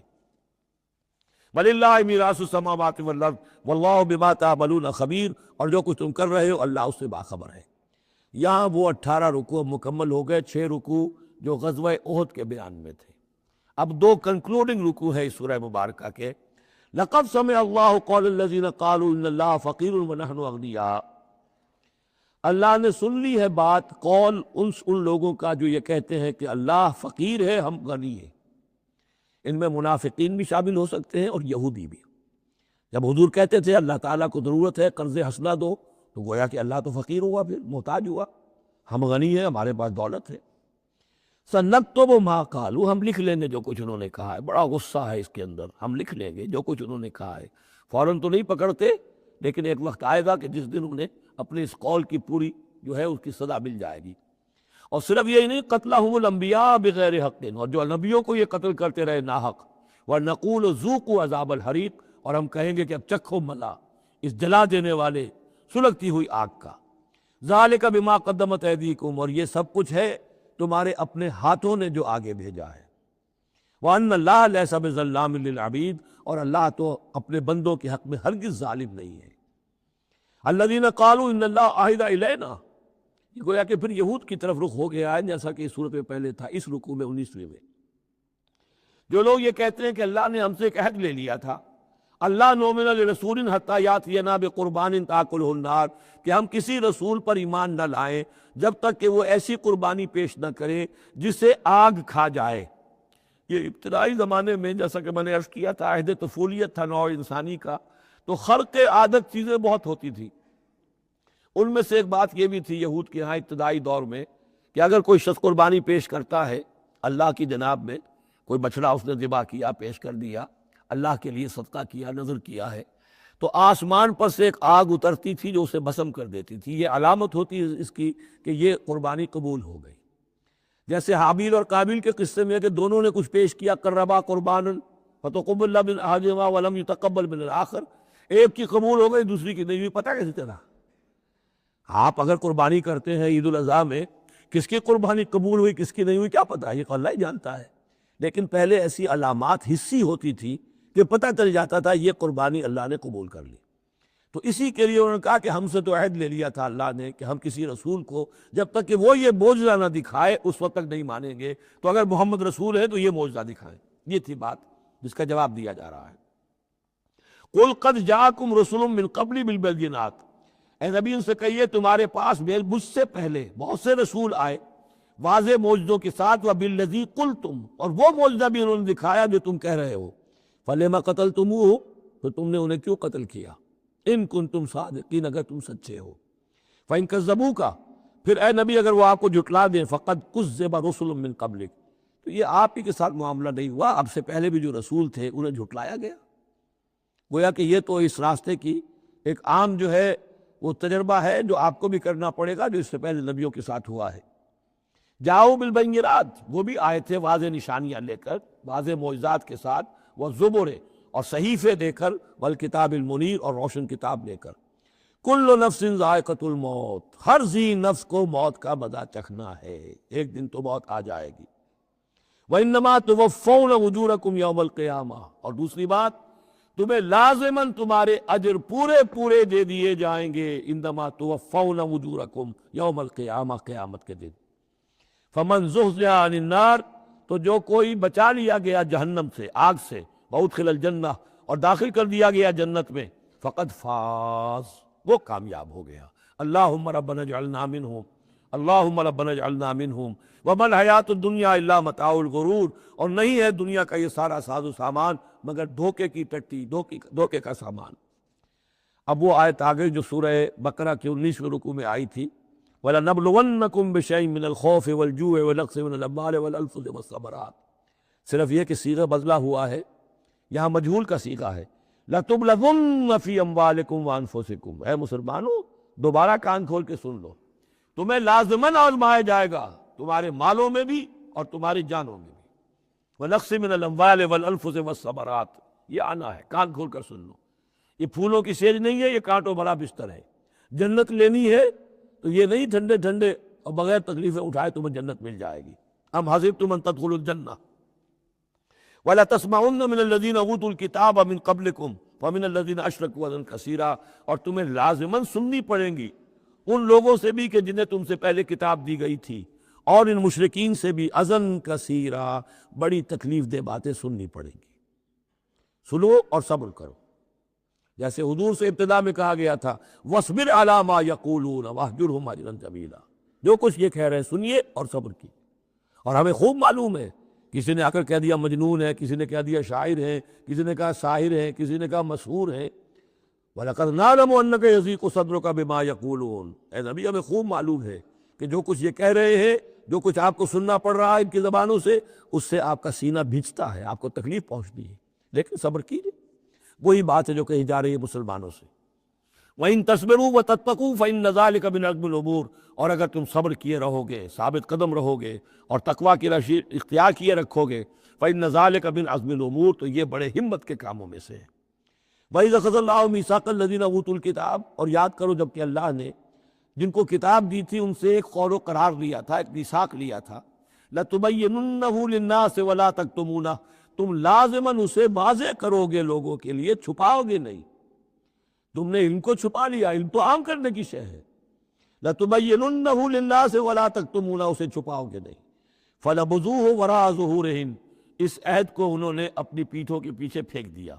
واشتروا بہ ثمنا قلیلا، اور بڑی ہلکی سی حقیر سی قیمت اس کی وصول کر لی۔ فبئس ما یشترون، تو بہت ہی بری شے ہے جو وہ حاصل کر رہے ہیں، جو چیز انہوں نے قبول کی ہے۔ ولا تحسبن الذین یفرحون بما اتوا، اور نہ سمجھے وہ لوگ کہ جو اگر کچھ دے دیتے ہیں، کچھ نیکی کر لیتے ہیں، جو کچھ کیا ہے تو اس پر فرح بہت یعنی اینٹ رہے ہیں، اینڈ رہے ہیں، اکڑ رہے ہیں، ہم نے یہ کچھ کر دیا ہے۔ وَيُحِبُّونَ أَن يُحْمَدُوا بِمَا لَمْ يَفْعَلُوا، اور اس سے بھی اگلا درجہ ان لوگوں کا ہوتا ہے جو چاہتے ہیں کہ ان کی تعریف کی جائے ایسے کاموں پر جو انہوں نے کیے ہی نہیں ہیں۔ اور اس کی سب سے بڑی مثال آج کل کے دور میں سپاس نامے ہوتے ہیں، فلاں صاحب آئے سپاس نامہ پیش کیا جا رہا ہے، جو ان کے کہیں 7 پشتوں میں بھی کوئی کام ان سے نہ ہوا ہو وہ بھی ان کے کھاتے میں ڈال کر، یہ جو چاپلوسی ہوتی ہے تو وہ پسند کرتے ہیں اس کو۔ وَيُحِبُّونَ أَن يُحْمَدُوا بِمَا لَمْ يَفْعَلُوا، جو کچھ کیا ہی نہیں اس پر بھی ان کی تعریف کی جائے، اگر کچھ کر لیا تو کہنے کیا، اس کا تو ڈھنڈورا پیٹیں گے، اس کو تو شائع کریں گے، اس کا جو بھی ہوگا ڈنکے کی چوٹ بیان کریں گے، اس سے بھی آگے بڑھ کر جو کیا نہیں اس پر تعریف چاہتے ہیں۔ فَلَا تَحْسَبَنَّهُم بِمَفَازَةٍ مِّنَ الْعَذَابِ، تو مت سمجھنا ان کے بارے میں کہ وہ عذاب سے بچ جائیں گے، وَلَهُمْ عَذَابٌ أَلِيمٌ، اور ان کے لیے دردناک عذاب ہے۔ وَلِلَّهِ مُلْكُ السَّمَاوَاتِ وَالْأَرْضِ، اللہ ہی کے لیے ہے آسمانوں اور زمین کی بادشاہی، وَاللَّهُ عَلَىٰ كُلِّ شَيْءٍ قَدِيرٌ، اور اللہ ہر چیز پر قادر ہے۔ اب آ گیا ہے وہ آخری رکوع جو قرآن مجید کے عظیم ترین مقامات میں سے ہے۔ اس کی پہلی 6 آیتیں وہ ہیں کہ جس کے بارے میں روایت آتی ہے کہ جس شب میں یہ نازل ہوئی ہیں تو پوری رات حضور پر دقت آری رہی، آپ کھڑے بیٹھے لیٹے ہوئے روتے رہے۔ جب آئے حضرت بلال صبح کے وقت جگانے کے لیے، نماز کی اطلاع دینے کے نماز کا اب تیار ہے، تو جب آپ کو دیکھا کہ آپ پر یہ جو ہے طاری ہے رقت، تو پوچھا کیا وجہ ہے، تو پھر آپ نے فرمایا آج مجھ پر یہ آیات نازل ہوئی۔ یعنی وہ رقت جو ہے وہ شکر کے جذبے کے تحت تھی، اتنی عظیم آیات۔ ایک یہ نوٹ کیجئے، یہ 20واں رکوع شروع ہو رہا ہے سورہ آل عمران کا، اور 20ویں رکوع کی پہلی آیت سورہ بقرہ میں کیا تھی؟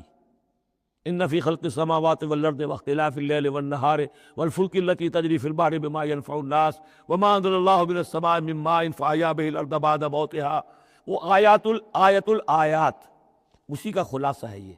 ان فی خلق السماوات والارض واختلاف اللیل والنہار، یقیناً آسمانوں اور زمین کی تخلیق میں اور رات اور دن کے الٹ پھیر میں، لآیات لأولی الالباب، ہوش مند لوگوں کے لیے نشانیاں ہیں۔ وہاں آیت ختم ہوئی تھی لآیات لقوم یعقلون، ان لوگوں کے لیے نشانیاں ہیں جو عقل سے کام لیتے ہیں، یہاں اولو الالباب۔ یہ پہلا قدم ہے ہدایت کا کہ کائنات کو دیکھو، کھول آنکھ، زمین دیکھ، فلک دیکھ، فضا دیکھ، مشرق سے ابھرتے ہوئے سورج کو ذرا دیکھ، یہ سب آیات الہیہ ہیں، ان کو دیکھو، اللہ کو پہچانو۔ اگلا قدم کیا ہے؟ جب اللہ کو پہچان لیا اب اسے یاد رکھو۔ الذین یذکرون اللہ قیاما وقعودا وعلی جنوبہم، جو یاد رکھتے ہیں، ذکر کرتے رہتے ہیں اللہ کا، کھڑے بھی، بیٹھے بھی، لیٹے بھی۔ ویتفکرون فی خلق السماوات والارض، اور مزید غور و فکر کرتے رہتے ہیں آسمان اور زمین کی تخلیق میں۔ وہ ایک دوسرے نتیجے تک پہنچتے ہیں، پکار اٹھتے ہیں، ربنا ما خلقت ھذا باطلا، اے رب تو نے یہ سب کچھ بیکار تو پیدا نہیں کیا ہے، بے مقصد تو پیدا نہیں کیا ہے۔ اور پھر ذہن ان کا منتقل ہوتا ہے اپنی طرف، ہمارا مقصد کیا ہے، میں کس لیے پیدا کیا گیا، میری زندگی بس یہی ہے، کھاؤ پیو، اولاد جنو اور دنیا سے رخصت ہو جاؤ، اللہ اللہ خیر صلی اللہ۔ تو کیا مقصد ہوا زندگی کا؟ معلوم ہوا کہ نہیں، کوئی خلا ہے، انسانی اعمال کے نتیجے نکلنے چاہیے، نیکی کا بدلہ ملنا چاہیے۔ اس دنیا میں تو نہیں ملتا، اکثر نیکوکاروں جو ہے وہ دنیا میں فاقوں میں رہتے ہیں، اور بدکار جو ہے وہ عیش کرتے۔ تو کوئی اور زندگی ہونی چاہیے، کوئی اور دنیا ہونی چاہیے کہ جس میں بھرپور بدلہ مل جائے، مکافات عمل ہو۔ لہذا وہ کہہ اٹھتے ہیں سبحانک فقنا عذاب النار، پاک ہے تیری ذات، تو اے اللہ ہمیں اس دوسری زندگی میں جو عذاب تو نے تیار کر رکھا ہے جہنم کا، اسے بچا۔ ربنا انک من تدخل النار فقد اخزیتہ، اے اللہ جس کو تو نے داخل کر دیا آگ میں اسے تو رسوا کر دیا۔ وما للظالمین من انصار، اور ظالموں کے لیے کوئی مددگار نہیں ہوں گے۔ ربنا اننا سمعنا، اب ایمان باللہ، ایمان بالآخرت کے بعد اب ایسے لوگوں کے دلوں کے کانوں میں جب کسی نبی کی آواز آتی ہے، رسول کی پکار آتی ہے، تو لبیک کہتے ہیں فوراً، دیو بھی لگاتے ہیں، جیسے حضرت ابوبکر نے فوری طور پر دعوت قبول کر لی، اس لیے کہ ایمان باللہ اور ایمان بالآخرت تک تو خود پہنچ چکے تھے، جو میں نے سورہ فاتحہ کے بارے میں آپ کو بتایا تھا کہ سورہ فاتحہ کو سمجھ لیجئے کہ جو شخص اولو الالباب میں سے، ہوش مند لوگوں میں سے یہاں تک پہنچ چکا ہے، اپنی سلامتی طبع، سلامتی عقل، سلامتی فطرت کے نتیجے میں اللہ کو پہچان لیا، آخرت کو پہچان لیا، اب اس کے بعد رسالت، اہدنا الصراط المستقیم۔ یہاں بھی یہ ہے کہ اب ایسے شخص کے سامنے اگر کسی نبی کی دعوت آئے گی، اس کا رد عمل کیا ہوگا؟ ربنا اننا سمعنا منادیا ینادی للایمان، اے رب ہمارے، ہم نے ایک ندا کرنے والے، پکارنے والے کی پکار کو سنا، وہ ایمان کی صدا لگا رہا تھا، ایمان کی ندا دے رہا تھا، ان آمنوا بربکم، کہ ایمان لاؤ اپنے رب پر، فآمنا، تو اے رب ہمارے اب ایمان لے آئے۔ اب یہاں سے دیکھیے یہ دعا، عظیم ترین دعا، یہ جو سورہ بقرہ کے آخر میں آئی تھی، یہاں میں سمجھتا ہوں کہ بعض پہلوؤں سے یہ دعا اس سے کہیں زیادہ عظیم تر ہے۔ ربنا فاغفر لنا ذنوبنا، پیسا ہے ہمارے رب ہمارے گناہ بخش دے، وکفر عنا سیئاتنا، اور ہماری برائیاں ہم سے دور کر دے، نامہ اعمال کے دھبے بھی دھو دے، اور ہمارے دامن کردار کے جو داغ ہیں ان کو بھی صاف کر دے، وتوفنا مع الابرار، اور ہمیں وفات دیجو اپنے نیکوکار وفادار بندوں کے ساتھ۔ ربنا وآتنا ما وعدتنا علی رسلک، اور اے رب ہمارے، ہمیں دیجو وہ سب کچھ جس کا تو نے وعدہ کیا ہے ہم سے اپنے رسولوں کے ذریعے سے، ولا تخزنا یوم القیامہ، ہمیں قیامت کے دن رسوا نہ کیجو، انک لا تخلف المیعاد، یقیناً تو اپنے وعدے کے خلاف کرنے والا نہیں ہے۔ ہمیں شک ہے تو اس بات میں ہے کہ آیا ہم تیرے ان وعدوں کے مصداق ثابت ہو سکیں گے یا نہیں، لہذا تو اپنی شان غفاری سے ہماری کوتاہیوں پر پردہ پوشی کیجو، اور ہمیں دے دیجو وہ سب کچھ جو تو نے وعدہ کیا ہے رسولوں کے ذریعے سے۔ فاستجاب لہم، اب یہ ہے دعا کی قبولیت کی انتہا، فوراً اس دعا کے بعد قبولیت، اللہ نے ان کی دعا قبول فرمائی، انی لا اضیع عمل عامل منکم، کہ میں تم میں سے کسی عمل کرنے والے کے کسی عمل کو ضائع کرنے والا نہیں ہوں، من ذکر او انثی، خواہ وہ مرد ہو خواہ عورت، بعضکم من بعض، تم ایک دوسرے ہی میں سے ہو، ایک ہی باپ کے نطفے سے بیٹا اور بیٹی، اور ایک ہی ماں کے رحم میں پلی ہے بیٹی بھی اور بیٹا بھی۔ فالذین ہاجروا، تو میرے وہ بندے، اور اے میرے وہ بندوں جنہوں نے یہ کام کیے میرے لیے، فالذین ہاجروا، جنہوں نے ہجرت کی، واخرجوا من دیارہم، جو اپنے گھروں سے نکال دیے گئے، واوذوا فی سبیلی، جنہیں میری راہ میں ایذائیں پہنچائی گئیں، وقاتلوا، اور انہوں نے میری راہ میں جنگ کی، وقتلوا، جانیں بھی دے دی، قتل ہو گئے، لأکفرن عنہم سیئاتہم، کوئی شک ہی نہیں، لازماً میں ان سے ان کی برائیوں کو دور کر دوں گا، ان کے نامہ اعمال میں کوئی دھبے ہوں گے انہیں بھی دھو دوں گا، وَلَأُدْخِلَنَّهُمْ جَنَّاتٍ تَجْرِي مِن تَحْتِهَا الْأَنْهَارُ، لازماً داخل کروں گا انہیں ان باغات میں جن کے نیچے نہریں بہتی ہیں، ثوابا من عند اللہ، اور یہ بدلہ ہوگا اللہ کے پاس سے، واللہ عندہ حسن الثواب، اور یقیناً اچھا بدلہ اللہ ہی کے پاس ہے۔ اب اس کے بعد جو 4 آیتیں رہ گئی، 5 آیتیں، یہ پھر ایک کنکلوڈنگ ہے تمام پر، چونکہ اس وقت اس صورت میں کچھ یہود کا ذکر ہوا، نصارہ کا، اہل کتاب کا، اہل ایمان کا، مشرکین کا بھی۔ لا یغرنک تقلب الذین کفروا فی البلاد، اے نبی صلی اللہ علیہ وسلم، یہ کافر جو بھاگ دوڑ کر رہے ہیں ادھر سے ادھر، ادھر سے ادھر، اور سازشیں کر رہے ہیں اور جمعیتیں فراہم کر رہے ہیں اسلام کو ختم کرنے کے لیے، اس سے آپ دھوکے میں نہ آئیں، ان کی طاقت کے بارے میں کہیں آپ مغرور نہ ہو جائیں۔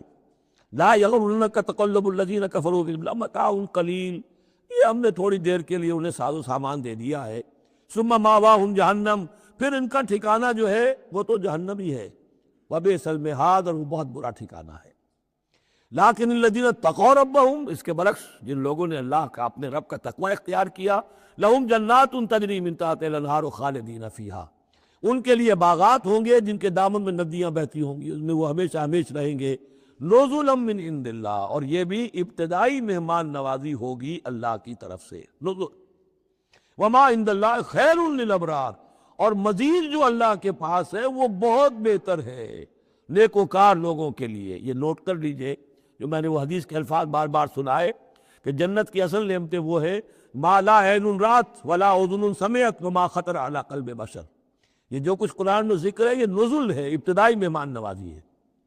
وَإِنَّ مِنْ أَهْلِ الْكِتَابِ لَمَنْ يُؤْمِنُ بِاللَّهِ وَمَا أُنزِلَ إِلَيْكُمْ، اور اہل کتاب میں وہ بھی ہے، اچھے لوگ بھی ہیں جو ایمان رکھتے ہیں اللہ پر بھی، وما انزل الیکم اور اس پر بھی جو تم پر نازل کیا گیا، وما انزل الیہم اور اس پر بھی جو ان کی طرف نازل کیا گیا، خاشعین للہ ان کے دلوں میں اللہ کا خوف ہے، عجز کرتے ہیں، عاجزی اور تواضع برتتے ہیں، لا یشترون بآیات اللہ ثمنا قلیلا وہ اللہ کی آیات کو حقیر سی قیمتوں پر فروخت نہیں کرتے، اولئک لہم اجرہم عند ربہم یقیناً ایسے لوگوں کا اجر ان کے رب کے پاس محفوظ ہے، ان اللہ سریع الحساب یقیناً اللہ تعالیٰ حساب لینے میں دیر نہیں لگاتا۔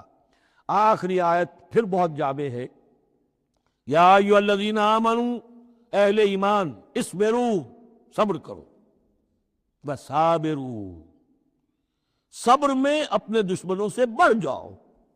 مصابرت جو ہے باب مفعلہ اس میں مقابلہ آتا ہے، ایک تو ہے صبر کرنا، ایک صبر وہ بھی تو کر رہے ہیں، ان یمسسکم قرح فقد مس القوم قرح مثلہ تمہیں چرکا آج لگا ہے، ایک سال پہلے انہیں چرکا لگا تھا، 70 مارے گئے تھے، اور وہ ایک سال کے اندر پھر آگے چڑھائی کر کے، تو تم اپنا دل جو ہے غمگین کر کے کیوں بیٹھے ہوئے ہو؟ تو تمہیں تو ان سے بڑھ کر صبر کرنا ہے، ان سے بڑھ کر قربانیاں دینی ہے، تبھی تو تم در حقیقت اللہ تعالیٰ کے صحیح وفادار ثابت ہوگے۔ یا ایھا الذین آمنوا اصبروا وصابروا ورابطوا رابطوا مرابطہ جو ہے پہرے کو بھی کہتے ہیں، اور یہ کہ ربط، نظم، ڈسپلن، مضبوط، مربوط، وہ جو آیا حتی اذا فشلتم وتنازعتم فی الامر تم نے ڈھیلا کیا اپنا نظم، تم نے جو ہے وہ سب اطاعت کے اندر کمی کی، لہذا تمہارے اوپر یہ اللہ تعالیٰ کی طرف سے صدا آ گئی۔ یا ایھا الذین آمنوا اصبروا وصابروا ورابطوا اہل ایمان صبر پر جاگودی رہو اور صبر کے مقابلے میں دوسروں سے آگے نکل جاؤ، ورابطوا اور مربوط رہو، واتقوا اللہ لعلکم تفلحون اور آخری اور اہم ترین چیز اللہ کا تقوی اختیار کیے رکھو تاکہ تم فلاح پاؤ۔ یہ سب کچھ کرو گے تو فلاح ملے گی، ایسے ہی گھر بیٹھے فلاح نہیں ملتی۔ بارک اللہ لی ولکم فی القرآن العظیم ونفعنی